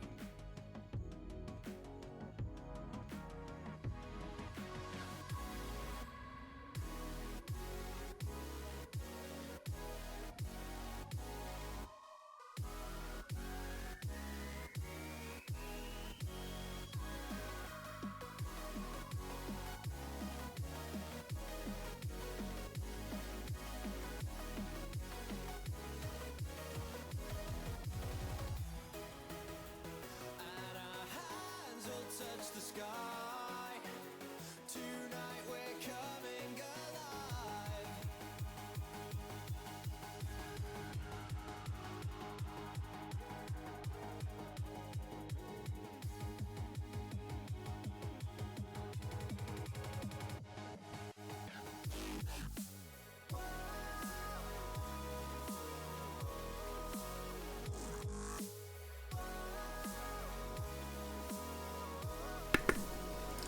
All right, and we're back. Did you bring Oh, this up man. with you? What was that? Hold on, don't drink it yet. Don't drink it yet. Oh no, I brought water. I know, don't drink it yet though, cause like Ah, it's water. I promise. cheers. It's water. All right. All right. That doesn't taste as good. 358 over 2 days. Fuck. All right, now we This gotta one is drink. Now we gotta drink. Hard. All right. Cheers. Cheers to that. I'm trying to get the clink sound for the microphones to check and like There you go. feel like they're clinking drinks Oh, too. hold on, I can do that. Mm. All right. Okay. 358 over 2 days. This is gonna be hard because I haven't touched this game in over a decade. Oh, I know. Fuck. Oh, I know. Whoa, so you may have been, or not really, honestly. You may have been wondering what the fuck is up with that blonde dude at the beginning of You Kingdom mean Hearts 2 teenage named heartthrob Roxas. Disney superstar Jesse McCartney? Yeah. Sorry, voiced by teen idol or former teen idol Jesse McCartney. If you were around in like the early 2000s, you definitely know who the fuck that is. If you don't know who the fuck that is one of Hannah Montana's love interests in the self-titled show Hannah Montana. And if you don't know who Hannah Montana is at this point, honestly, I get it. What is wrong with Gen you? Z. Actually, Gen Z didn't grow up with Hannah hold on. Montana per se, so like. Speaking of, there's actual people that don't know who Hannah Montana is. They know Oh, who man, Miley we're getting Cyrus is, but they don't know who Hannah Montana is, and I'm just like, no. Anywho. Yeah. Spoilers for the entire Disney series, but Miley Cyrus and Hannah Montana are one and the person. same. I mean, it's not really spoilers because it's literally in the fucking like title score. People haven't seen the first episode. Come But on, it's man. literally the fucking theme song! Best of both worlds! Anywho, we're getting sidetracked, although we're not really, because it's still Disney content. Still relevant. Yeah. But Yeah, that is So, true. Hannah Kingdom Montana Hearts does show 358. up in Kingdom Hearts series. Just how Ariana Grande shows up in Final Fantasy. oh yeah, Ariana Grande is canonically in Final Fantasy. She For is anyone who didn't know canonically that, in you now Final know. Fantasy, Congratulations. Fun Anyway, fact. it was Pre-Sweetener. If you didn't know, it was her. Can't remember the name of the album, but anyway, the one where she wore like the fucking rabbit mask. But that's besides the point.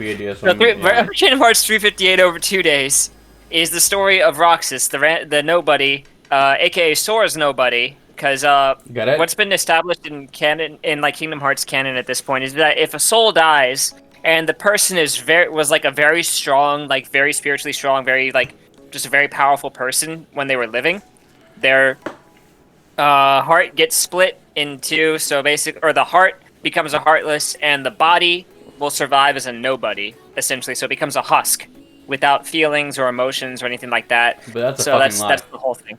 It's a fucking lie, but that's the whole gist of it, pretty much. Like a strong person, if they get killed, they will become a nobody in addition to a heartless. So what ended up happening was Sora, when he got murked in fucking Kingdom Hearts 1, became a nobody. So Sora got split. He had a nobody created named Roxas. Pretty cool kid, the blonde kid. So this is his story. So 358 over 2 days, Roxas wakes up after being newly minted and born outside of Twilight Town, and Xemnas, who shall be revealed as what the fuck he is eventually, finds him. He's the leader of the Nobodies, and he's like, "Hey, you seem cool. Who were you?" And he's just like, "Sora." And it's just like, "That's great. That's no longer your name. Your name is now Roxas." So that's how Sora's Nobody got the name Roxas. And so he wakes up in not Castle Oblivion, in like this place, in like this weird dimension fucking thingy where the Organization 13 live. He's now joined them as their newest member, the 14th member of Organization 13, which doesn't make sense, but hey, you know. Or sorry, the 13th member of Organization 13. I need to drink, that was wrong. And he was just like, "Yeah, so what do you guys do?" And they're just like, "Well, we collect hearts." And it's like, "From what?" And it's like, "From Heartless." And it's like, "What's Heartless?" And he's like, "Okay, you're a baby. We gotta explain this all to you." So they explain to him what the fuck Heartless are, how he plays into it. And they're like, "Because you can use a Keyblade, you're gonna farm hearts for us." So Roxas is like, "Okay, I'll help." Because he doesn't know any fucking better. So he goes around worlds collecting Heartless. And then, like, a few days into that, they're like, a new member has joined Organization 13, the 14th member of Organization 13, and their name is Shion. And it's just, he sees her and he's like, "Hi, Shion," and Shion's like, "Hi, Roxas. Who the fuck are you?" In mind, they didn't talk at first, but like eventually they talk, so I'm just imagining that part. But anyway, they're like, "Hey, you're gonna take Shion on missions with you because she can also use a Keyblade, so you're gonna show her the ropes." And he's like, "Okay, cool." So he does that. They go on missions. They farm Heartless, and it's like all, yeah, exactly. He's senpai, so he's all hunky dory and all that shit. And he becomes friends with another nobody in Organization 13 named Axel, the 8th member. Gotta memorize. Of Organization 13. The redhead guy. So. But wait, I thought he died in Kingdom Hearts 2. Yeah, this is before then, bitch. This just happened in between Kingdom Hearts Chain of Memories and Kingdom Hearts 2. The ship, yes. A lot of people ship Roxas and Axel together because they have really good chemistry because they're just a couple of guys being dudes. So yeah, thank you, Britt. So there's other things that happen in the real world, like IRL, our world, that like come into play with Kingdom Hearts. So that shipping dynamic is there. Anyway, so Axel is like with them and like they start going on missions together. Him, Axel, and Shion, and they all become good friends. And they meet up at Twilight Town's fucking clock tower to share some ice cream together after every mission and shit. So it's a fun activity. You know, they have their own traditions and shit. Eventually, Axel gets called away for that mission that takes place in Castle Oblivion and Kingdom Hearts Chain of Memories.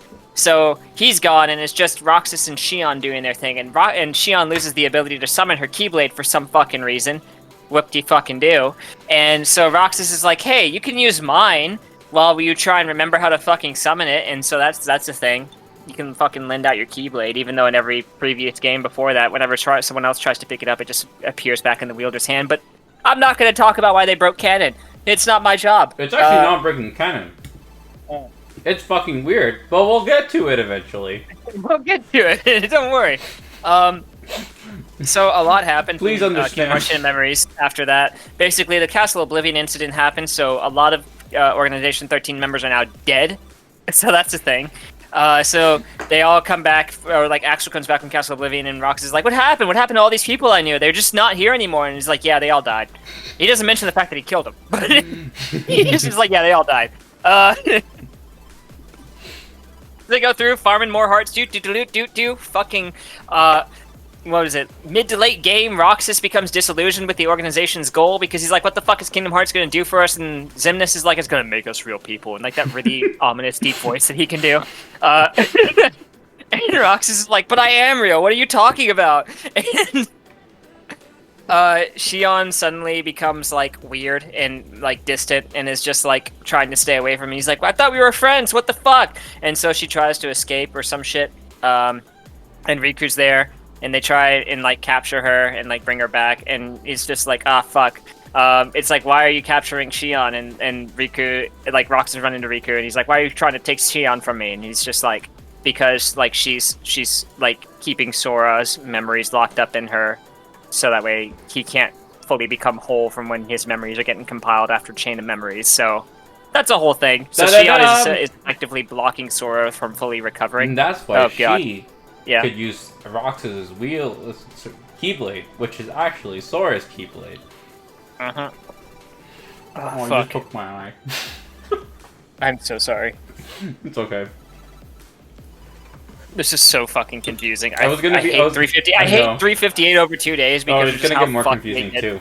But oh god. So then Roxas is like, "What the fuck is going on? Who the fuck is Sora?" And it's just like, you know what? I'm gonna go leave the organization to try and find my own answers. Axel tries to stop him, and Roxas is like, "No, fuck you." And so, okay, I forget. They're farming hearts because they want to form Kingdom Hearts, essentially, We'll so they get can to become it. real people. Don't But worry about it. long and short of it, I'm trying to remember. Roxas leaves. Fights Riku. And does he run into Shion first or Riku first? That's where I forget. Fucking remember. Yeah, that fucks me. So, oh yeah, so it's like, hey, Shion's trying to leave. I'm gonna talk to her too and see what's up. And so the best final boss fight happens, and like the most depressing fucking final boss fight happens, where Shion is basically like, I'm what's keeping Sora from awaking. I need to die. But it's just like, but I've also absorbed so much of Sora's like power and memories now. Like, look at me, what do you see? And you no longer see like a black-haired girl, you just see fucking Sora's face, and it's just like, what the fuck? It's a huge mindfuck moment, pretty wild, honestly, for a DS game, pretty gut-wrenching. And so you're just like, Rox is like, what the fuck is going on? And so it's just like, I need to absorb, and then Shion's like, I need to absorb you too, Roxas, so I can become complete as like the Sora stand-in. And so, gut-wrenching final boss theme, gut-wrenching everything. Actually, a really difficult final boss too. I remember this shit scarred me. I remember this part so clearly because it just fucking scarred me. Where it's just like, Shion is tough. Shion is not a fun fight. It is terrible. Everything about it just hurts. But you beat the shit out of Shion, and then she starts fading away. And because she never officially existed, because her anagrammed name, when you reassemble the Shion and you take out the X, you get number I, or the imaginary number. So she never existed formally. So she starts fading away, She's out of imaginary. existence. And by out of existence, literally out of everyone's memory, so no one remembers her. And so it's just like, as Roxas is holding her dying in his arms, he's just like, wait, but who are you? And it's just like, perfect. Okay, cool. So after all of that, the entire traumatic event is completely erased from Roxas' mind because he no longer remembers who Shion is. He starts running away from the organization, continues to run away from the organization, runs into Riku, and Riku's like, you little shit, you're coming with me to help Sora fully form again. He's just like, who the fuck are you? No, fuck you, man. And so they fight, and You're not like a my really great fight. And Riku like beats the shit out of Roxas, which is pretty great. Or no, sorry, Roxas beats the shit out of Riku, and Riku does some like cheat code shit and beats the shit out of Roxas. And like takes him with him and locks him in a virtual Twilight Town that is at the beginning of Kingdom Hearts 2. And the beginning of Kingdom Hearts 2 happens, and yeah, that's. But now you might be over asking, 2 days. RJ, It didn't didn't make much sense. Didn't you say that Kingdom Hearts 2 takes place a couple of years after Kingdom Hearts Chain of Memories? Well, yes, but why is it called 358 over 2 days? Because yes. Yeah, exactly. There was an actual reason for 358 over 2 days. I don't remember the fucking I reason. don't fucking remember that too. But anyways, that doesn't remember matter. that All I too. know is Nomura is that's when Nomura was like, fuck it, we're just making shit up as we go, and it works. It just works. Yep, and this leads to probably the third best Kingdom Hearts game, or probably actually just as a standalone game. It's a really good one, but Kingdom Hearts Birth by Sleep. I don't remember if there was a secret ending for 358. There was over not 2 a days. secret ending for 358 because it's a direct tie-on to Kingdom Hearts 2. Perfect. Okay. 358. Birth by Sleep. 358, the first game to come out on a portable device that was not a Nintendo-owned product, such as the PlayStation Portable, the PSP. I was about to say the Vita. I'm like, no. That's not true. Birth by Sleep is not after Kingdom Hearts 2, but we're talking 10 years prior to Kingdom Hearts 1. We're now in the past. There are 3 young snipper-snappers. We have Terra, our local heartthrob, teenage muscular boy who wields the power of Earth, hence the name Terra. There's Aqua, our lovable Best blue girl. hair best girl. You made the best woman in this fucking game. Best Nothing can girl. change my mind. who wields the power of water, hence Aqua. And then we have Ventus.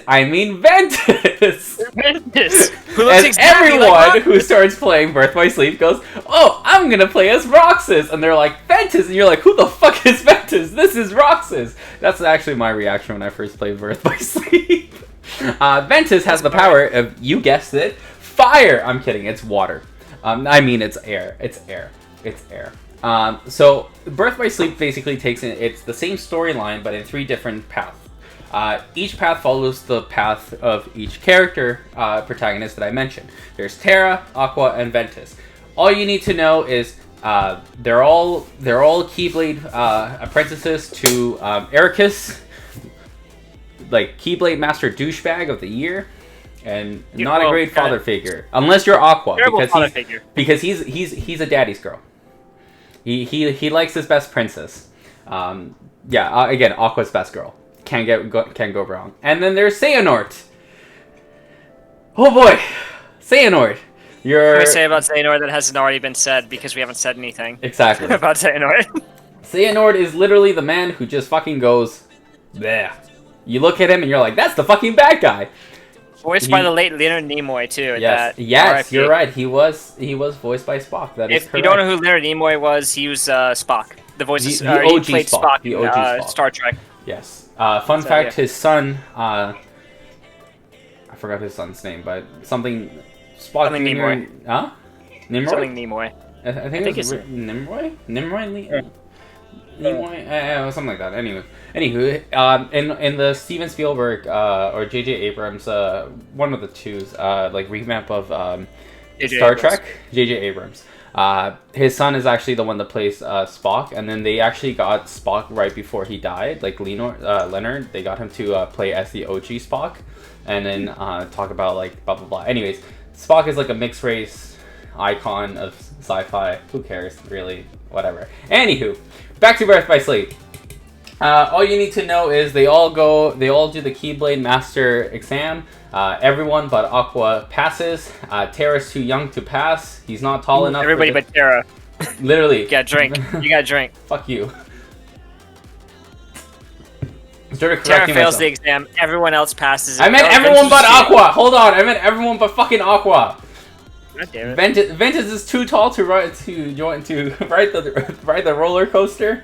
Terra is too filled with darkness and angst and edge that Xehanort's like, yes, my new protege. And Ericus is like, you piece of shit, Terra. Fuck you and all you do. You're not becoming a Cleave Master. Meanwhile, Aqua is like just, being derp, best girl. And then Ericus is like, yes, my princess. You definitely get to be the Keyblade Master. Anywho, they all go on their separate adventures. Terra becomes conditioned and basically lured in by Xehanort, and is the first of many, as the term by the Kingdom Hearts community called Norded. What is Norded? Norded is when you become Xehanorted. What is Xehanort? Xehanort is the big ugly guy, old man, who basically grabs his heart and puts it in you, and he becomes you, or you become him. And then what that does is it basically turns your hair into white, and it gives you some glowing yellow eyes. Does it sound like a nobody and heartless? Yes, that is a symbolism for that. Anywho, Norded Terra then attacks Ventus and puts him to sleep because Ventus is about to die. Aqua's like, no, Ventus, no, Terra. Terra disappears. Ventus is about to die. Aqua's like, we have to find someone. We have to find a way to save him. Ventus's heart goes into Sora, hence how we have Roxas look like Sora, because if you haven't guessed by now, every nobody of every character that dies has has their nobodies looking exactly like them. However, Sora's nobody is the only nobody that does not look like Sora because it is the nobody of Ventus. Gotta memorize, because we sure as fuck didn't at the time, and we sure as fuck don't now. We just make sense and we go with it along the way. Yeah, and then there's also, what's his face?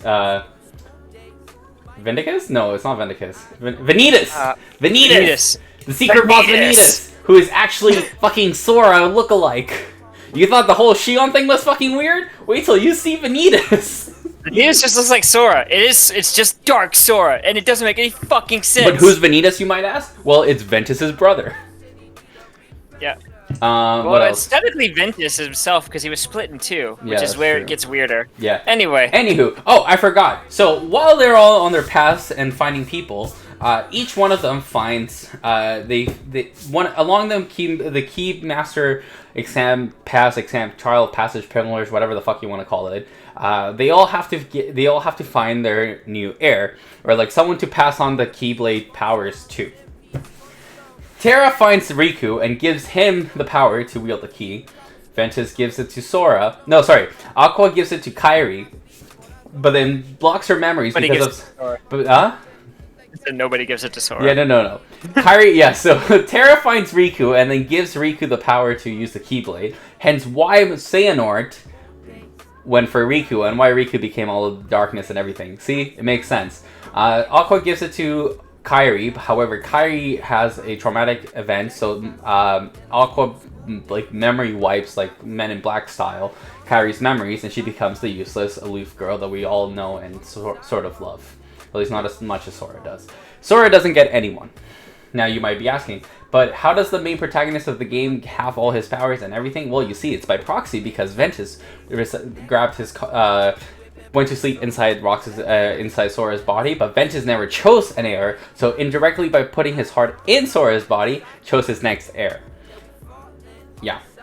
Yeah, that one was consensual. It's really weird because at like the beginning of that fucking game, there's like a whole cutscene of just like, hey, you can rest in here. And Ventus is like, yeah, that sounds great. And the voice is actually Sora's like little baby heart for some reason, explore the universe because I guess he learned how to astral project at an early age or some shit. Yeah. I don't know. They never really explain it. I don't worry about it too much because I find it just helps if you turn off your brain. Yeah, Birth by Sleep is arguably the moment where everyone decided, hey, this is kind of where we need to just not think and just take it for what it is. This is the moment where the Kingdom Hearts community was like, this storyline series is getting too complicated. It's best to just turn off your brain and enjoy the ride. Secret ending for Birth by Sleep. If I'm not, I do remember there was one. I don't remember it, so I do remember there was one. I'm just trying to remember which one it was. Technically there were two. There was Blank Points, and then there was Fragment Passage. Yeah, I'm too tipsy to remember now. I don't even know anymore. Oh yes. Yes. Now I remember. Yes. Blank Points is the original.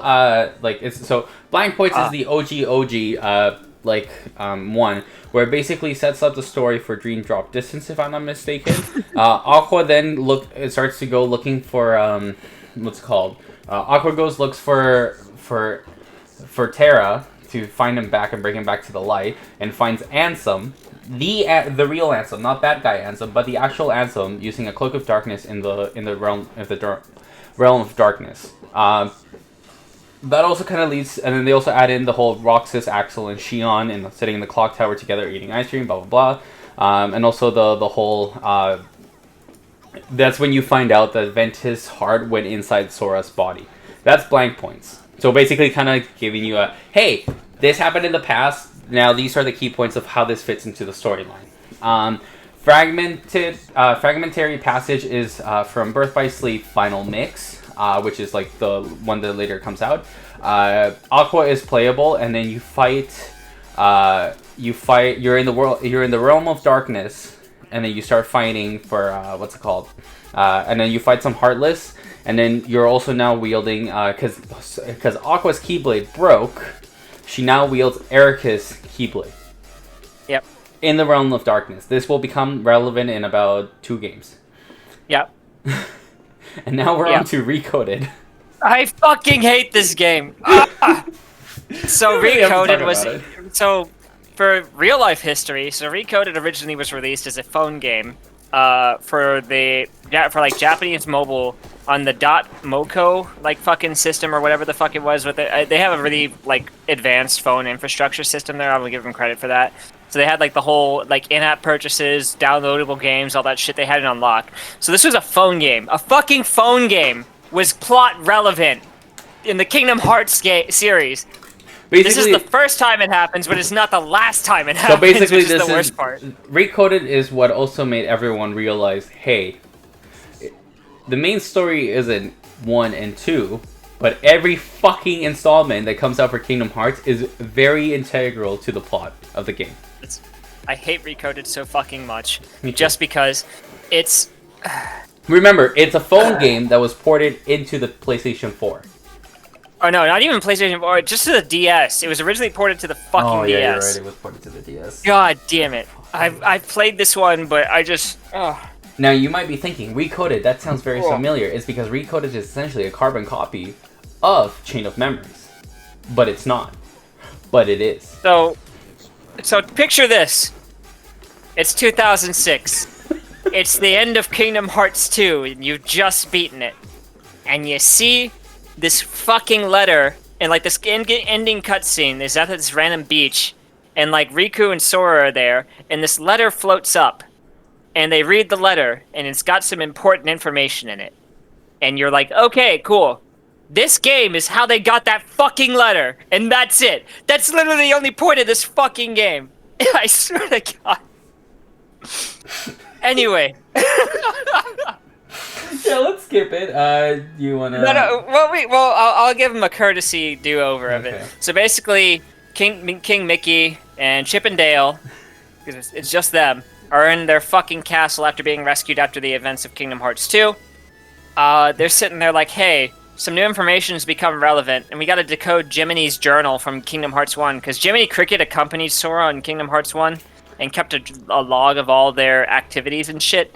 So, and also, same thing for Kingdom Hearts 2, he accompanied them and kept a log of all their shit. And, oh yeah, also Chain of Memories, kept a log of all their shit. Thank you. So, they're like, hey, they see Jiminy's journal, and they're like, hey, so let's put all these journals together, and we're gonna decode all the information from it, hence Recoded. So yeah, they get in there, they create a data version of Sora to go in and into the fucking journal, like, logs, and they're like all these bugs and data issues in the journal, so you go through, and you basically clear out, and you're fucking troubleshooting and debugging a goddamn journal. That's Recoded. That's fucking Recoded. That's all 20, 25, 27 hours of Recoded. I'll be nice. You can do. That's about it. I mean, there's a fight with the Data Roxas at the end. That's pretty cool. Yeah. That's fun. But yeah, it's just how they got that fucking letter. That's it. That's it. What else? Well, now we get to Kingdom Hearts 3D Dream Drop Distance, also known as 3D, and what everyone thought it was the third installment to the Kingdom Hearts game. However, Nomura was like, hey, Kingdom Hearts 1 came out on the PlayStation 1 and the PlayStation 2. Kingdom Hearts 2 came out for the PlayStation 2. Kingdom Hearts 3, you're like, oh shit, it's gonna be PlayStation 3, and it's like, nope, it's gonna be for the PlayStation 3DS. Wait, what? Yes, the Nintendo 3DS console. Dream Drop Distance is basically Sora and Riku go to Master Yen Sid or Master Disney, and they're like, hey Sora, time for you to time to do your Mark of Mastery and become a Keyblade Master and unlock the power of awakening. Sora is like, oh boy, let's do it. And then Riku's like, I want to do it too. And then Yen Sid's like, Riku, I don't know if you can do this. And then Riku's like, I can do it. So then Yen Sid's like, alright, well, fuck it. It's your life, your call. Do whatever the fuck you want. So sure, you can do it too.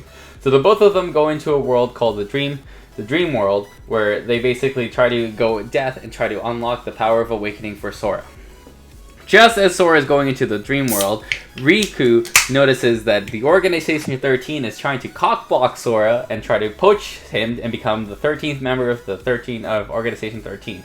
Sora is fucking stupid, so Riku's like, fuck, I have to protect this little piece of shit. So then he jumps in and becomes Sora's nightmare. Because in the Dream World, you have the dreams and the nightmares. And then Sora starts going along his path and everything, and then now you have Sora and Riku, both playable characters, going through the same world, but in different alternative versions of the worlds. Now you might be asking, how the fuck does that happen? It just works. Go with it for now. After going through the place, finding the spell, Balloonra! Also known as the most overpowered spell, and also getting the full flow motion mechanics, which is by far one of everyone's favorite thing, where it makes platforming become utterly useless because you could just jump on a wall and then jump and then dash to a wall, jump and dash to a wall, and jump and dash to a wall instead of doing an actual fucking platforming in a circus. Yes, that is canon. Yeah, so that no, it's not the worst thing they've introduced to the games. They did use it again in Kingdom Hearts 3, you piece of shit. Not really, no. They didn't do the drop they mechanic where nerfed you it. just like aggressively like have to switch characters because you ran out of time. Oh yeah, that drop mechanic. Yeah, that fuck. drop mechanic, like that shit. I hate that so fucking much. I forgot You're about in the middle that. of a boss fight, you run out of drop meter, and you have to start the boss fight from the fucking beginning. Are I forgot you kidding about me? that. That's why you buy the reset thingy, Jiggy. Yeah, the forget me nots or the drop me nots or yeah. The fucking medicine. Oh, I'm Anyways, getting drunk. bunch of plot holes in kind of being added and blah blah blah blah blah. You keep going. It's basically Inception, but Kingdom Hearts. You keep going into dreams over dreams over dreams over dreams over dreams until you get to the core of the dreams, and you find Sora fighting Roxas and everyone else in the organization, and they're all like, "You're made out of darkness," and then Sora's like, "What?" And then they're like, "Yes, you're supposed to be a bad guy. Join us." And then Sora's like, "What? Okay." And then he's about to be consumed by darkness, and then Riku's like, "No, fuck you!" And then saves Sora and takes the darkness for himself. And it turns out that's when you realize that Riku all along has been Sora's nightmare and his protector. Meaning, Sora, because he gave in to the power and temptation of darkness, he has become...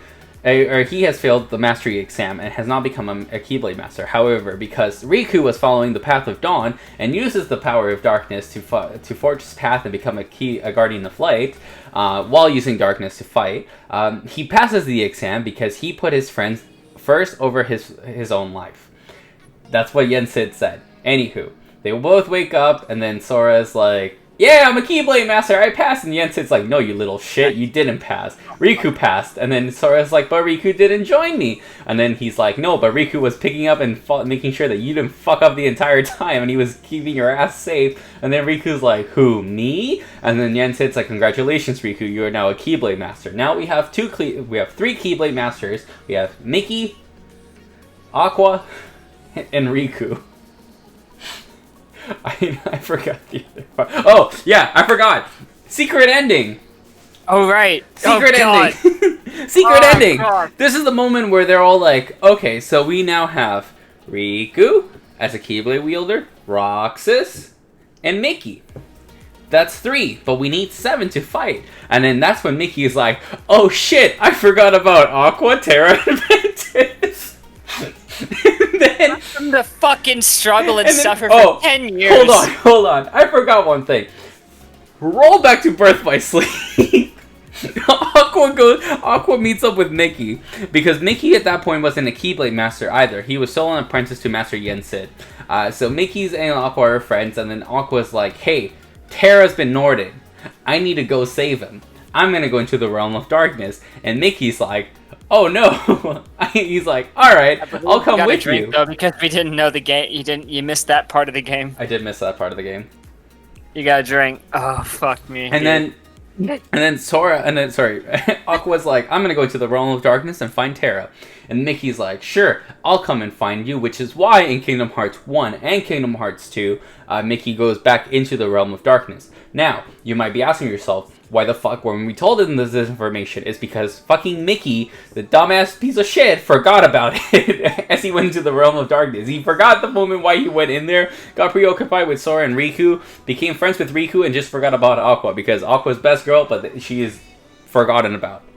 Anywho, Mickey's like, "Oh shit, we have Aqua and Ventus." But Ventus is dead, or half dead, Aqua's still alive, and Terra's been Norded. So they're like, alright, so I guess we technically have 4 Keyblade wielders, or 4.5 if you want to be technical about it. And then that's when they also find out, prior back in the game, that's when Sora finds out that he has Ventus's heart inside of him. So then when he comes out, and then Mickey's like, sorry. And when Mickey's like, what? Drink. Why? No, fuck you. You omitted the details as they happened. Oh, pissed off. I'm still in the game. Mickey's like, oh yeah, so we need Aqua, Ventus, kinda not really, and then he's like missing his heart, and then Sora's like, well, what a coinkydink. I have Ventus's heart in me. And then Mickey's like, oh boy! And then they're like, yeah, so now we have 5 Keyblade wielders. And they're like, but wait, we need 2 more. Who will we have? And lo and behold, that's when Axel, no, but seriously, Lee, who then becomes retcon back into Axel because no one wanted to call him Lee, to the point where his character is like, you know what, just call me Axel, got it memorized, and fucking Kairi come into the picture, and then everyone's like, wait, what the fuck? It turns out because in Kingdom Hearts 2, Axel, and in 358 over 2 days, was able to wield the Keyblade a few times from Roxas and Sora, that he has the powers to unlock or awaken a Keyblade of his own. Kairi, I think it was because her heart and Sora's and Ventus's heart, like, all kind of had, like, you know, mishy-mashy, became one kind of thing. Yeah, and that and Aqua touching, like... And then Aqua touching, yes. Your successor! Yes, exactly. I didn't forget that. So then they're like, we're gonna go train, and then we're gonna go fight. Yeah. That's about it. That's about Kingdom Hearts. Dream Drop sorry. Distance. The other part of Dream Drop Distance secret ending I gotta mention is where they're like, "Hey, next thing, you know what would really help you learning the power of awakening? Going to fucking Olympus." And so they're just like, "Okay, yeah," and that's literally leading into Kingdom Hearts 3. But anyway, we're not there yet because we've got Kingdom Hearts Kai, Unchained Kai, and Union Kai. Oh, you forgot about something. You forgot. Game. You're lucky I played the fucking phone games. Otherwise, we'd be screwed. I know we'd right be now. super screwed. Wait, you forgot about the secret ending of Dream Drop Distance. Wait, which one? Xehanort is shown in Destiny Island, right. which is the beginning beach of Kingdom Hearts 1, meaning that he's able to go back into time, or his youth is there, but his youth knows about everything that's about to happen in the real world. So now there's time travel involved in this fucking game because, God forbid, there be a fucking concurrent storyline that happens and everyone doesn't make sense, because adding time travel to a thing that doesn't make sense already just makes everything worse. Yep. Also, Aqua's in the what's it called? Aqua's in the Dark Realm, and she's just smiling, going like, ha ha ha ha ha, and you're like, oh no, what's happened to her? But you don't know, and then that's when you find out about what's it called, Kairi and blah blah blah. Yeah. Oh, sorry, and that's when you find out that Kairi is the 7th Guardian Keyblade of Light wielder thingy, Bob. Yeah. Yeah. Yeah, she's the 7th MacGuffin to the 7 that they need, versus like the 13 darkness people. Yeah. So I'm gonna count Kai, Unchained Kai, and Union Kai as like all one. So all you have to do is the final chapter fucking prologue. You mean X? Yeah. But X. also known as the key. So yeah, they call it Kai. It's pronounced Kai, even though it's like clearly a fucking X, as you can see on your goddamn screen. It's key. But yeah, it's fucking key. Key. I'm sorry, Kai, key. It's fuck. key, because the fucking Xehanort summons the Keyblade, and the Keyblade is, you know, spelled like that, but it's a fucking key in the shape of an X, because of the Greek letter key. All right, so Union or Key. Oh wait, we gotta drink for Union this. Key and Unchained Key are all like the same fucking game, but like different iterations. So for real world context, because I've played all of them in some capacity, which is not a flex, but a little weird for someone to admit out loud. But Key was originally like a Japanese browser game, and I mean browser, like as in you just played it in fucking like Chrome Flash. or whatever the hell you had. Flash game. Yeah, it was a Flash-based game. R.I.P. Flash. Pretty much. R.I.P. Flash. Gone but not forgotten. But basically, it's a game where it was like you could create your own character, and it also takes place like hundreds of thousands of years before anything in the other Kingdom Hearts games. Telling the story of the foretellers and like the first Keyblade wielders in the first Keyblade War that had come up in like Kingdom Hearts 2, I think is when it first is mentioned. So like a big war that happened, a big schism, like civil war that happened between Keyblade wielders, and pretty much it's just kind of like you create your own character and you play through the events that led to the Great Keyblade War of the first one that created the Keyblade Graveyard. That's a big We'll get back into a big fixture in like a lot of the final scenes of like 2 and 3. We'll So, get to yeah. it. We'll get to it. But long and short of it, this is how that got created. So you play a character in there, and they are just a Keyblade wielder who's a part of a faction. You can pick your faction, so there's like 5 of them. They're all based around animals. Doesn't the fox, really matter. Or slash Yeah, the wolf. There's the fox, the leopard, the bear, The unicorn. and the unicorn. Thank you. And is there one more? The This lion? cobra. The cobra. The cobra. Wait, did you say lion already? Because there was a lion. And then there was the ram as well.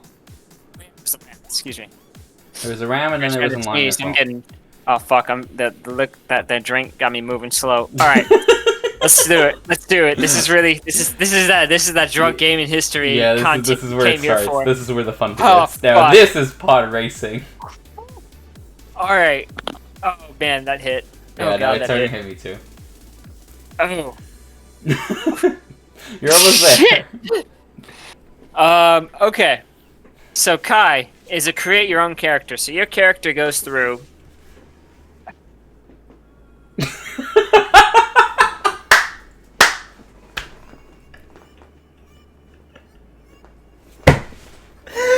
Oh, we've got to the fun part. Shit. So your character is essentially going through beating the shit out of Heartless, and is farming hearts to make your union the strongest. The factions are called unions, so you're trying to make your union as strong as possible, dominating union. It's cool. So the union leaders, they are all under the tutelage of the Master of Masters, or the MOM, if you will. So the Master of Masters is essentially like, hey, I've seen the future, I've seen the past, I know all of what is to come, and I know all that is yet to be. And so on and so forth. And Are we gonna stop it? Just No. so you know, one of y'all is gonna betray me. And they're all just like, excuse me, what the fuck? So all the leaders are like, hold up, wait, one of us is gonna betray him? Like, I'm not doing it. And the other leaders are like, I'm not doing it, oh shit. So we gotta find the traitor, we gotta figure out who the fuck it is that's gonna betray our master. And so, yeah, they all go off to figure out their shit. And the Master of Masters has another apprentice named Luciu. That's going to come up in, like, Kingdom Hearts 3, so, like, one more game, pretty much, after this. Like, 2 more games. Whatever. So Luciu is just like... So Master talks to Luciu, and he's just like, hey, buddy, pal, I'm going to give you that big-ass book that I use that has literally everything that's going to happen for all time written down in it to you. So it's your job to make sure this all happens on schedule. Like, chop. Gotta go do the things and make sure they all happen as foretold. And he's just like, what? Excuse me, what the fuck? Okay. So he gets this black box. He gives him this black box. And he's just like, fuck. All right. So you know how to. And the Master's like, you know how to jump through time. I taught you that, right? And Lucius like, yeah. And he's like, all right, bet. Go through time. Make sure all these things happen in order. Chop. Go do it, bitch. And so Lucius like, all right, bet. And we don't think about him for the rest of the series until Kingdom Hearts 3. Anyway, the foretellers are the other people in the hood that run the unions are called the foretellers. So the foretellers are panicking about this fucking traitor amongst them who's gonna betray the Master of Masters and them as well by extension and fuck up everything that they knew. And they're just all like, oh god, where's this traitor? Meanwhile, the leader of the Fox clan group people, the Vulps, she's like, hey, I've got my own machinations and I'm scheming to send some people forward in time. And I'm gonna pick some people. They're gonna be called dandelions, and they're just gonna go forward in time. And you're gonna awaken at the promised time and help out this guy that needs it when the time comes. And they're all and the people who get picked. You're not one of them, ironically, but one of your friends is. His name is Scald. He's pretty cool. Or her name is Scald. She's pretty cool. And then there's I forget the other guy's name because he's relevant too, like Mr. Scarf Guy. Anyway, so yeah, she charges Mr. Scarf Guy and Scold to Ephemer. There we go. Ephemer and Scold are like, hey, we're dandelions, and your character is like, nah, bro, I ain't doing that shit. I ain't gonna worry about that. So effectively, canonically, your character that you made dies during the Keyblade War. But that's besides the point. So Ephemer and Skull are like, cool, we're being sent in time to go like to a promised time period and rebuild everything from scratch after the Keyblade War. That's cool. That's sick. So you do that, or they do that, and effectively, that's how things came to be the way they are. And they'll help out Sora at a relevant point in time, and that's key, We'll get to Unchained it. Key, and Union Key. Basically, that's a very terrible summary of it, but that's basically the gist of it. Like, I hate that they made the phone game fucking relevant, but it's a phone game. You can download it now on iOS, Android. It's available for free Union Key if you want to is play through essentially- that. It's Not a Unchained sponsor, Key, but yeah. just Union Key is Kingdom Hearts Key and Unchained Key remastered or like retconned into like a brand new mobile version of the web browser and the movie, essentially. yeah. Now we get to Kingdom Hearts 2.8, the final chapter prologue, also known as the fucking bullshit that everyone was like, what the fuck, Nomura? Now, context behind it as we drink. Cheers to that. So that, oh god. Oh fuck. You don't have to if you don't want to. You're starting to get bad. I'm done. Just about done. This will be my last drink. Well, it's good because it's also kind of the second last game anyways. Spilled my water. That's just Whoopsie. peachy. Alright. At least it's the water. Anywho. Nomura, at this point, the entire Kingdom Hearts fandom was like, yo, when's 3 dropping? We want number 3, because Kingdom Hearts 3 was already announced, and then it got delayed, and then it got delayed, and then it got delayed. It basically had the Alice Persona 5 effect, except Persona 5 came out before Kingdom Hearts 3, so people were like, how the fuck does Persona 5 come out, and Kingdom Hearts 3 is not out yet? And then they were like, please understand, blah, blah, blah. So then they're like, they release a demo of Kingdom Hearts 3, and they're like, look, Unreal Engine 4, and everyone's like, wow, so pretty. And then they're like, look, we're gonna release a game. And mind you, Kingdom Hearts 2.8 Final Chapter Prologue it's an additional game that's added into the second installments of the Final Mix series. Now, what are the Final Mix? Well, you see, back in the time before... Stop fucking vibing. I'm listening to some music at the same time. Like, it's great. Before DLCs were such a thing, they would re-release games, and then Nomura would call them the final mix. Hence, because they would be the retcons, add more information to it and everything. You're actually fucking distracting me right now. Anywho, sorry. So no, it's fine. Keep going. Enjoy yourself. Vibe. Anywho. So at this point, the Final Mix remixes were only available in Japan until they came out in the States and North America and the rest of the world for the PlayStation 4. In it, they they have their previous games and everything, and it's pretty great, fucking great, blah blah blah. But then they're also like, hey, we're gonna make this an $80 fucking game title, and then they're like, what? Why? It's just a bunch of old games we've played, and they're like, no, don't worry, we'll add a new game called Kingdom Hearts. Hey. Wait, didn't you already subscribe before? Telden_Dav just resubscribed for 2 months. Hee hee. Hee hee. I thought it said hi. Thank you so much, Telden. Sub, Telden! Thanks for the sub. Anywho. So Kingdom Hearts 2.8 serves as your introduction to the Unreal Engine 4 and basically a teaser demo that costs $80 for like a 3-hour long game of what Kingdom Hearts 3 is going to play as. This came out like a year or 2 years prior to Kingdom Hearts 3. 2017 or so. Yeah, so like 2 years prior. Late 2017, early 2018. So basically a full year prior to Kingdom Hearts 3. Oh, yeah. It's hitting me. Oh, it's wow, hitting me. I'm feeling it. It's hitting me. Alright, that's Oh, another fuck, I'm feeling it. Let's go. Let's Anywho, fucking go. Kingdom Hearts 2.8 Final Chapter Prologue is the final chapter before Kingdom Hearts 3, and you play as Aqua in the Realm of Darkness. As you progress through Aqua trying to find Terra and starts to doubt herself because darkness and edge and blah blah blah blah blah, at the end you fight darkness and you lose, and it turns out that you reveal the da. You see Mickey and Riku that come in, and this is now at the point of Kingdom Hearts 3, and they're like, Aqua! And then Aqua turns around as her hair starts to turn white, and you realize that she has been Norded and now has the heart of an old man inside her, because an old man is now inside Best Girl. Non-consensual. Non-consensual best girl. And that pretty much cuts out, and then it goes into Kingdom Hearts 3. Kingdom Hearts 3. Let me do this one, and then you do Remind as well. Yeah. I was gonna say you take 3 because I'm Kingdom Hearts. fucking mess. So we get to the new game. The second most recent one that just came out. You start. It picks up right after the end of Dream Drop Distance. Sora's like, oh shit, I need to find out what it means to be a hero and unlocking the power of awakening. So he goes and finds the next best thing, which is Hercules. So he goes into the world of Hercules, starts doing the thing, and then that's basically the E3 demo world that showcased in E3, like fucking 7-9 years prior. Oh god, yeah. Like in 2013, I think. So yada yada yada, they all play, blah blah blah, yada yada yada. You find out, and then Hercules is useless as fuck, and he's like, hey, the real power and what it means to be a hero is putting your friends before you. And then Sora is like, well, that's what Riku did. And then Hercules like, who the fuck is Riku? And then he's like, but sure, let's go with that, kid.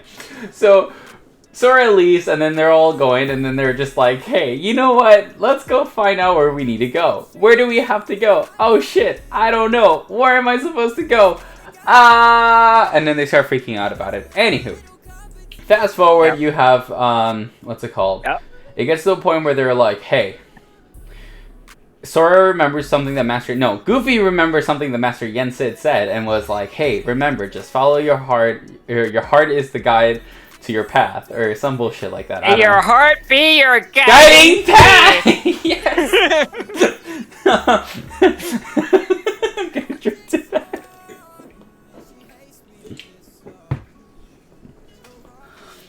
Fuck, it's hitting me now.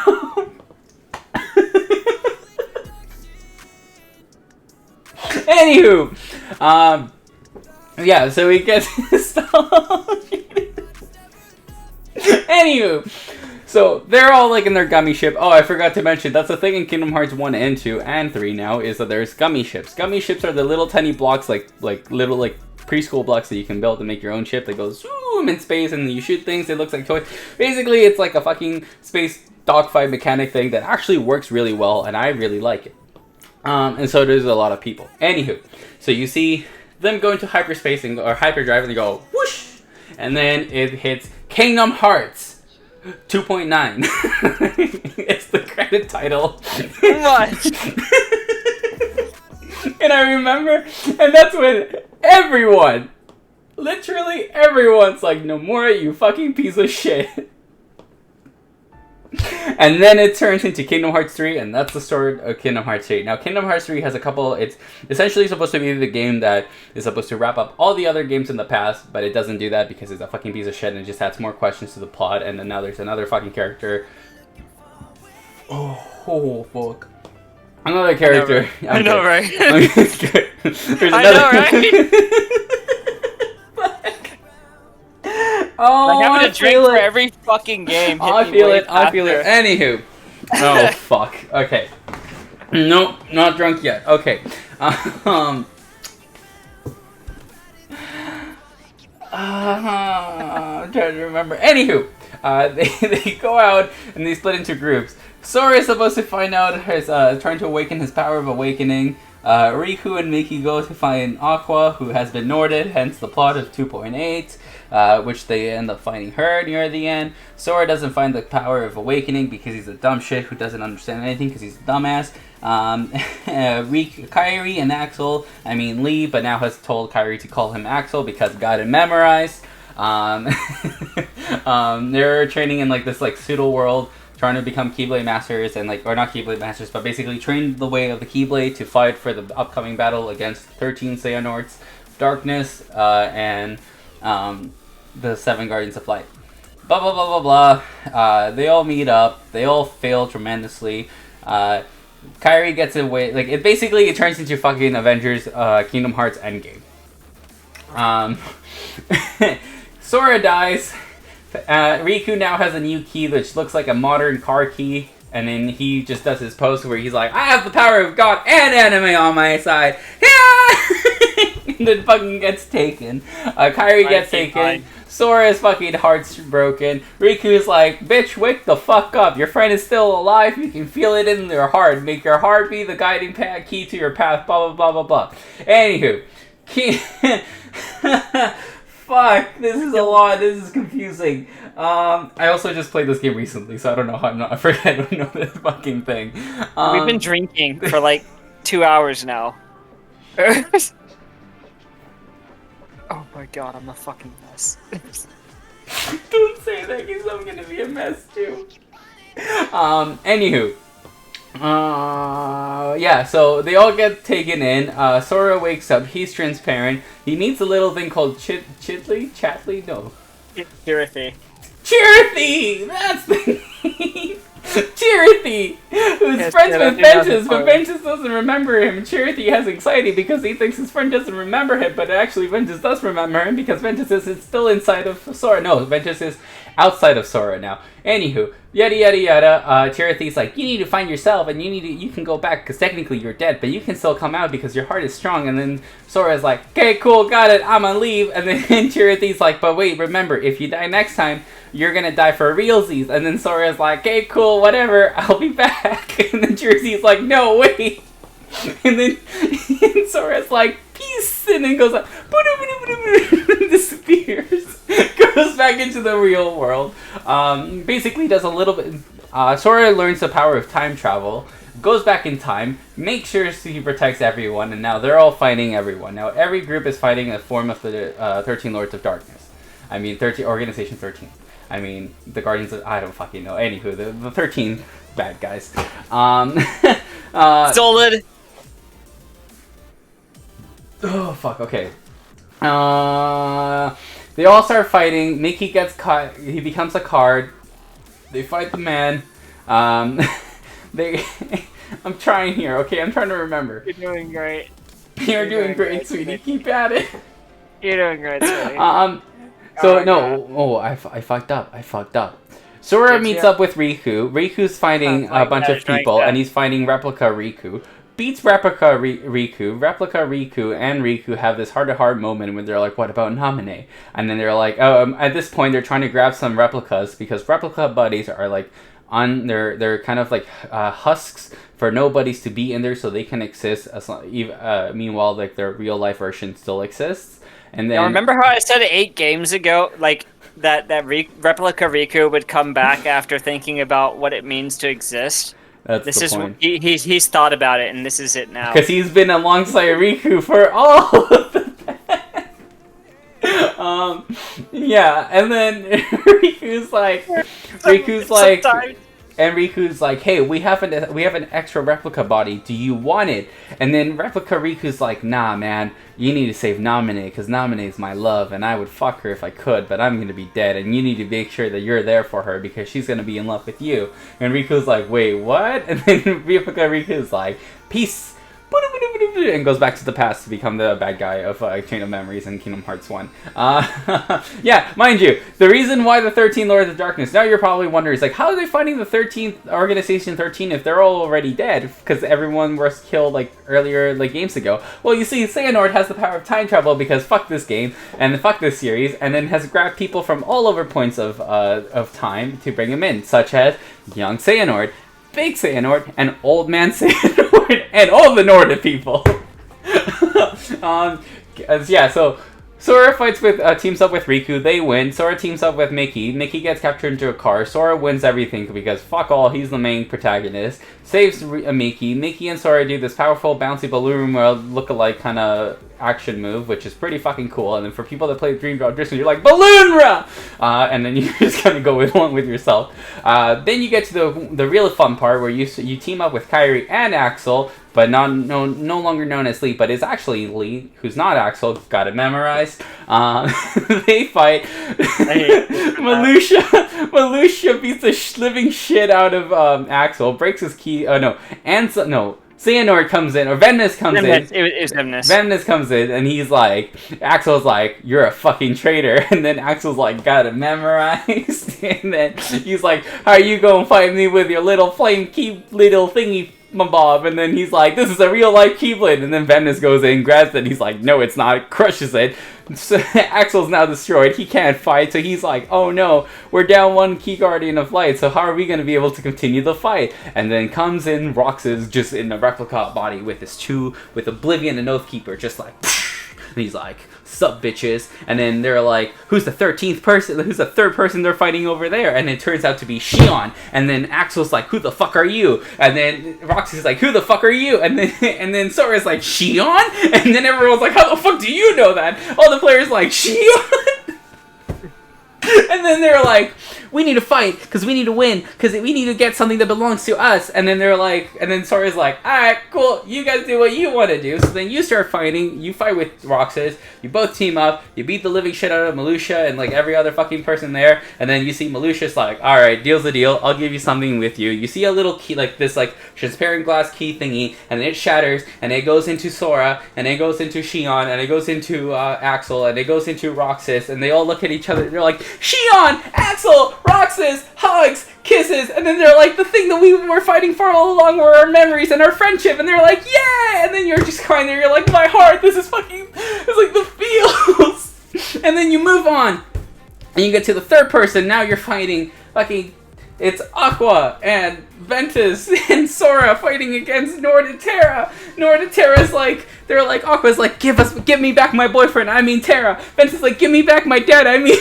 Terra. Sora's like, give us back Terra. Xehanort's like, bitch, fuck you. No, you ain't. And then they're like, no. So they start fighting, and then all of a sudden, fucking, you see Terra's like armor body comes in, and he's like, bitch, I'm gonna get my heart back. And then Xehanort's like, what? How are you alive? And then they're like, and Terra's like, fuck you, I can do this. And this is the moment when you find out and you remember the keys. Specific Keyblades can turn, they're weapons, you see, they can turn into different things. Terra's Keyblade can turn into a fucking whip, but not only that, it also turns into a fucking bazooka cannon, because he goes, and it goes like, boom, boom, and then like destroys his dark parts. He destroys his heart self, regains his body, gets his hair back going from the yellow, like the white, to like back his like chestnut brown ass looking hair, and then he's like, that's how you become young again, is by becoming Norded and then unnorded, and then all of them go in to fight. Kyrie's kind of down because she's fucking useless. Old man Xehanort kidnaps her and takes her away, and then as he's going away with her, he looks at Sora and he's like, ha bitch, you lose. And then Sora's like, my girlfriend, no! And he runs in to save her, and then they're all like, no! And then that's when Donald's like, I'm gonna catch Zeta Flare, because I forgot about this part, because it happened right when everyone died before Sora died. And that's when we find out that fucking Donald Duck is the strongest magic user in all Final Fantasy games. Does this make sense? Because it sure as fuck doesn't. Anywho, they go into this place called Eid Kalum, which is like this really wonderful white place, like looks like fucking Italy, Venice-y.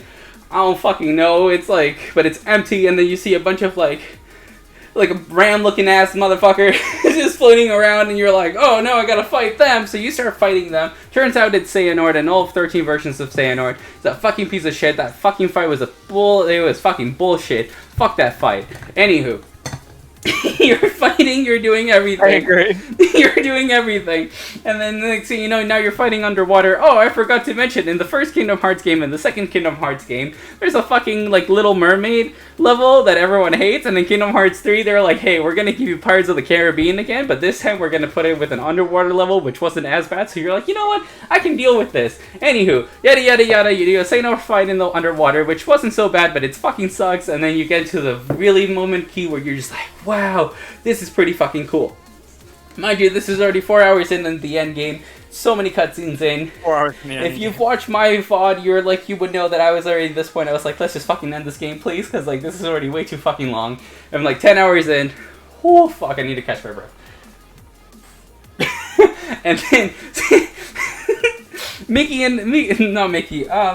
Sora and Xehanort fight it out. Then Sora's about to lose, and then Donald and Goofy are like, hey, we may not be Key Guardians, but we're your best friends, so we're gonna fight together. And then they use Trinity Guard, Trinity Force goes, Power of Friendship just goes poof! And then they beat Xehanort. But it's actually not what happens, because you see, while everything was happening in the original game, is when the DLC hits called Remind. Now, Remind is back when Sora goes back in time and he loses himself. He's like, I need to make sure that we win. And then they're like, so this is like a secondary point of view of what's happening. And Sora basically inhabits everyone's body and kind of helps them save and jumps from heart to heart, trying to save and bring back Kyrie's heart. Because when Sora came back into the light, basically Sora's already dead self was like, nah, we're going to save other Sora. And it's going to cause this loop effect thingy that's going to happen. Anywho. Chirithy's like, yo, if you come back in here, you're gonna die. And then Sora's like, fuck you, I'ma come back. And he comes back with Kyrie, and he's like, hey, look, Chirithy, you're my new friend. This is my fucking girlfriend that I'm banging. And Kyrie's like, what's a banging? And then Sora's like, shh, don't tell him. Anywho, you find out more information about it, yada yada yada. When Sora goes in to add Calum, you have Mickey and the rest of the Key Guardians that are like, hey, we need to fight and we need to make sure we protect Sora while he fights the big bad boss because we can't. And then he's like, everyone together! And then they fucking go in. Oh boy. And then, you know, everyone has their own fights, yada yada yada. And then you get to the best fucking moment of the DLC where it's fucking King Mickey in this path where there's all a bunch of Xehanorts from all over different time, like, dimensions. They're trying to attack him, and then there's music playing in the back, and Mickey's like has 1 health left, and he's like crawling, blocks, attacks, crawling, blocks, attacks, repeat, and then everyone basically comes together, and then there's this fucking anime montage of just all the Key Guardians except for Sora because he's gone right now, and Kyrie are all together, and then you have and then you have, they're like, all the Xehanorts, all the old mans dressed like fucking devil himself are all attacking, and then you're like, boom, and then it's like, dude, and they're like, wow, power, friendship, and it goes on and on and on. I need to drink more.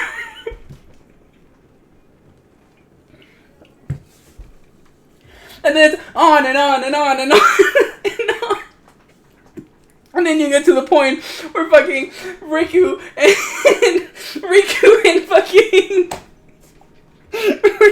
Sora, they team up to fight Xehanort, and they're like, we're gonna get our girlfriend back, and then they're like, wait, what? And you're like, fuck you, she's my girlfriend. Sora's like, I fucking banged her. Kyrie's hurt's like, what's a banging? And you're like,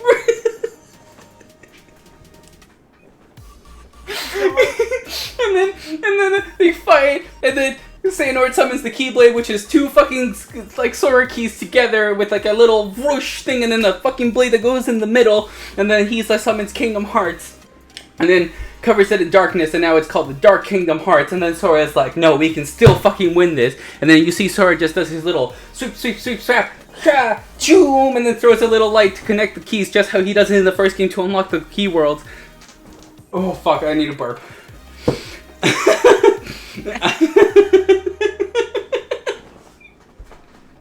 And then he does it, and then all of a sudden, Mickey, Riku, and like everyone else come in, and they're like, yo, Sora can't do this alone, we gotta help him, and they're all like, wish, and then it's like, do. He goes into the middle, and then Kingdom Hearts comes back into the light, beats Xehanort, fucking Donald and Goofy come in, and they do the same thing that they did in the first game, where they grab Sora's like shoulders, and they're like, hey, we may not be Key Guardians, but we sure as fuck are your best friends, the power of friendship trumps everything, and then it's like, boo! And then he like, boo, usually like, do, everything happens. Sora's dead, by the way. So they save the world and everything, and then, but Kyrie's still dead. Because Kyrie's just missing. Her heart's gone. And then Sora's like, Sora's like, I need to go save Kairi because we're banging. Kairi's hard in the background in the distance past. She's like, what's a banging? And then Riku's like, no, Sora, you can't do that. If you do that again, because Chirithi's now in the real world. He's like, if you do that, you're gonna die. And Sora's like, nah, man, I need to find my bang buddy. And fucking Mickey's like, no, Sora, no. And then they're all like, no, Sora. And then Riku's like, guys, chill the fuck out. He's doing it for Kuchi. It's all good. He knows what he's doing. And then Sora's like, thanks, bro. This is why you're my best bro. And Riku's like, don't worry, I got you, although we never banged. And then Sora's like, what? And then Riku's like, what? And then Sora's like, bye. And then Riku's like, bye. And then Mickey's like, no. And then everyone's like, no. And then Sora goes in to save Kairi and then disappears. And next you know, Kairi comes back, but Sora's not there. And they're all happy. And then they're all like, wait, where's Sora? And then Riku's like, it's okay. We'll find him just how he found Kairi. And then fucking Yen sit in the background because he's not there anymore in the fight. He's just like, this motherfucker, I told him he couldn't do this shit. And he does it anyways because he's reckless. And this is when you find out that Sora's a fucking useless character because he's just fucking reckless. But he has a pure heart. So, you know, it's a redeeming quality to his self. Oh man, I got a burp. Yep. Yep. This is an amazing retelling of Remind. Lo and behold, yada yada yada, coming to the secret ending of the first game now. Oh fuck. First game ending, you're in the key world and you see Luxio, who's actually Sigbar, the man with the eye patch and the pew pews. That's a fucking piece of shit. Luxio comes back and he's actually this guy named fucking Zigbar, wears an eye patch. Looks like a general ne'er-do-well. Always acts like a fucking like a hotshot, and then throughout all the other games, you're like, this is the reason why we never mentioned him, because you never gave him a second thought, because he was just fucking a side useless character of the Organization 13. In the third game, they're like, make him more prevalent, and you're like, why is fucking Sigmar of all fucking people like relevant? And then it turns out at the end, he's like, hey, I'm actually Luxio from like Kingdom Hearts Key. You're like, oh shit, and then everyone's like, oh shit. Then Sigmar is like, yo, I'm gonna fucking summon everyone else from the original Key, like the Masters, and they all come and they're like, Luxio, why'd you summon us here? And then Luxio's like, fuck you, my name's not Luxio, it's fucking Sigmar. Got it memorized. And then they're like, oh, but yada yada yada. They grab Luxio now, or Sigmar has Xehanort's Keyblade, which is actually the Keyblade of time. That's how he could time travel and keep his memories and everything. And then he's like, I fucking got this. This is the piece of the next game. You're like, the fuck is going on? Anyways, yada yada yada. Going back to Recoded and everything else, they're like, hey, if we look through Sora's memories, we might find the key of where he is. So then Riku's like, alright, cool, let's make a data version of Kingdom Hearts 3 Sora to find some data bosses so we can find his actual memories. Lo and behold, you fight some data bosses, and you find the secret ending where you fight the man named Yosora. Now, Yosora is voiced by Dylan Sprouse, who is also a fucking carbon copy of Riku. Sweet Life with Zack and Cody, bringing it back to that Disney fucking feel. Listen, we had Teenage Heartthrob James, what's it called? James McCartney. Teenage Heartthrob Dylan Sprouse. And then now we have current teenage or adult heartthrob Dylan Sprouse. Anywho, yada yada yada. You find out that Sora is now inside Yosora because fuck all. Makes sense. Sora, Yosora, you're like, huh, cool, got it memorized, and then you just keep going in, and then it's a fucking last thing, and you're just like, okay, cool, yada yada yada. And from Brit, where the fuck did that come from? With water. Let me drink first. I'm gonna use Sora Banyo, because I've been drinking, Same so I will because we still have to BRB. get back to Kingdom Hearts Mom. Oh right. Don't go worry. I'm a recap Kingdom Hearts Melody of That Memory was for you. almost all of the Kingdom Hearts retelling until we come back after this, because I also have to use the bathroom. Fuck. Okay. We'll be back after these messages, folks. And that's on. Fuck. Wait. No. It's There already we go. done. Wait. There we go.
And we're back.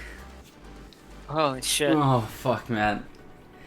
Oh, I understand how Yasuke from fucking Persona 4 felt. Talking about, I need to pee! From fucking... Same, I was like, the entire time it like hit me, I was like, I can't break the seal, I can't break the seal, I can't break the seal, and then you're like, I need to use the bathroom. I'm like, fuck it, I'm gonna go. I'm gonna redeem a hydrate for the two of us, because we do need water at this point. Oh my fucking god, my body feels so light right now, this is not okay. He's mad at me for this. Whoa. I'm gonna feel this tomorrow. I'm off tomorrow, so I'm fine. But yeah. Nice. I'm on tomorrow. Yeah. Alright, let's get it with the last one. Alright, so Kingdom Hearts Melody and Memory. So the secret ending of Kingdom Hearts 3 Kingdom Hearts mom. was Yozora and Sora coming to terms with saying some stuff that was in the intro of the Kingdom Hearts 1's game, where basically the whole thing was just, I've been having these weird thoughts lately. Like, is any of this for real or not? And that's the secret ending of Kingdom Hearts 3, basically, where Yozora and Sora have that same line of thought, echoing the first game, which really pisses me off because it implies that Nomura had some sense of a grand arcing plan for this fucking game.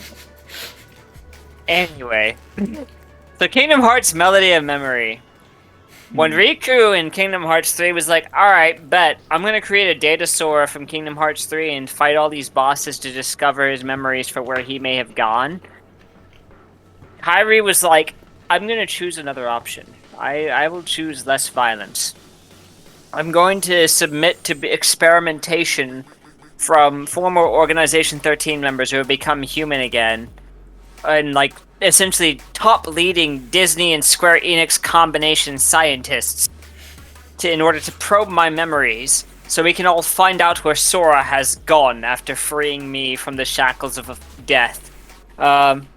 So she sits in a chair and gets experimented on by the others while they probe her memories and find where the fuck Sora went to.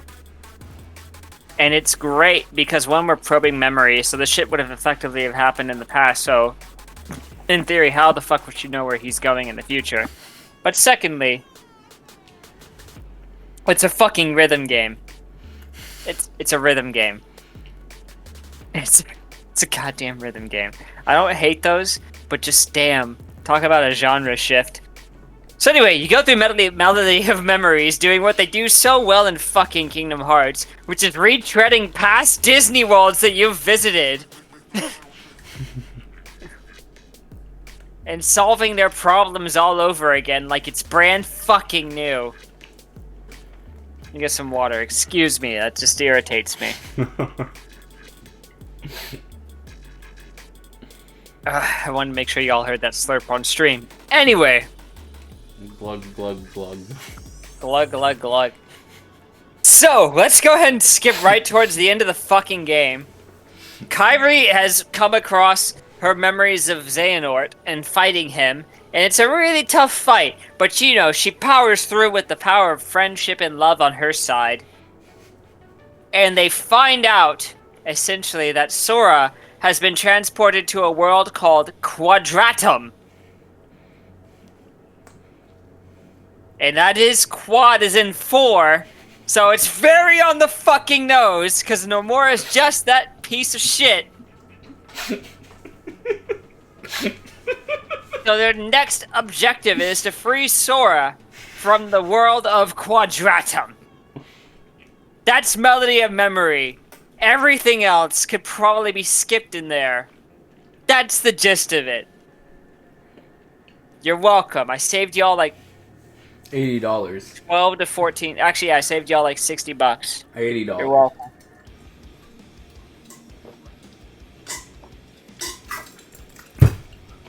And that was the entire lore. Roar. That was the entire lore of the Kingdom Hearts series. We did it.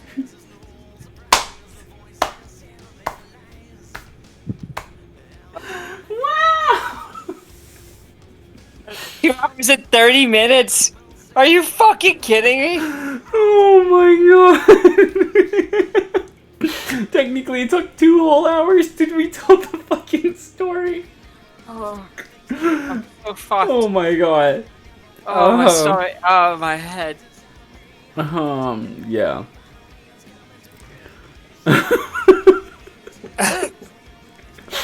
I need a minute. I need a minute to Dude, I'm not gonna lie.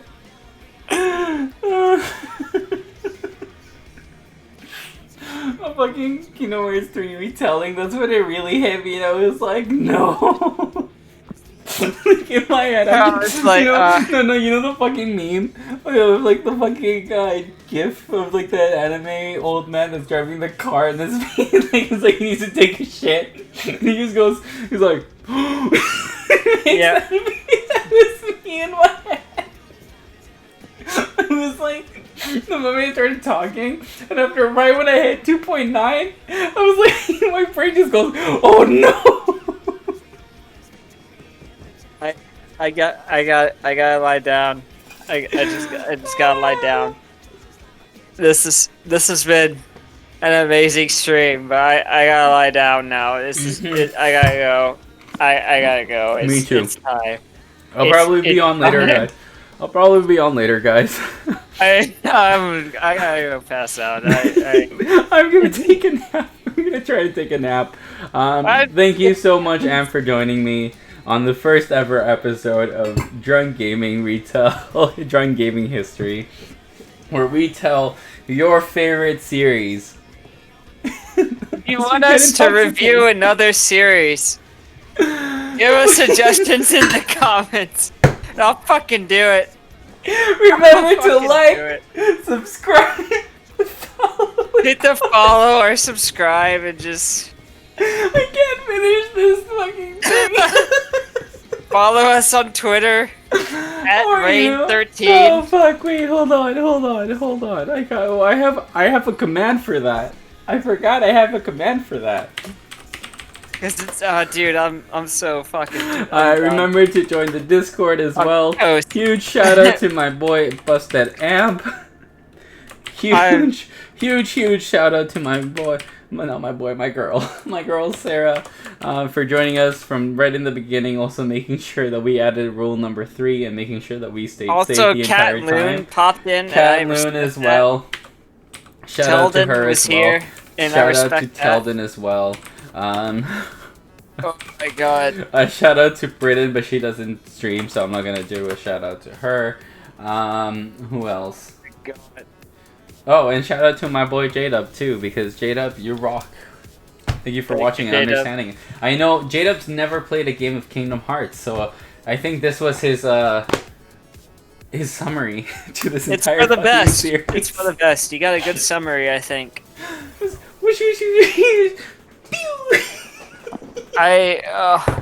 Alright, thank you so much for watching, guys. We'll probably be on later. I may or may not be with a couple of friends. I don't know. I might just play some more RuneScape. I don't know. All I know is that right now, my body feels light and I need to lie down. And I need to stop laughing as much. That's better. You already left me, you piece of shit. Alright, in that case. Freedom. Thank you guys so much for watching. Really appreciate it. Huge shout out to everyone that stopped by. Everyone that watched this, everyone that even the endured. lurkers, even the casual viewers. Everyone that endured this, thank you so much for sticking around. Give us suggestions if you want to see another episode of this. I think we're gonna limit this to be like a monthly thing.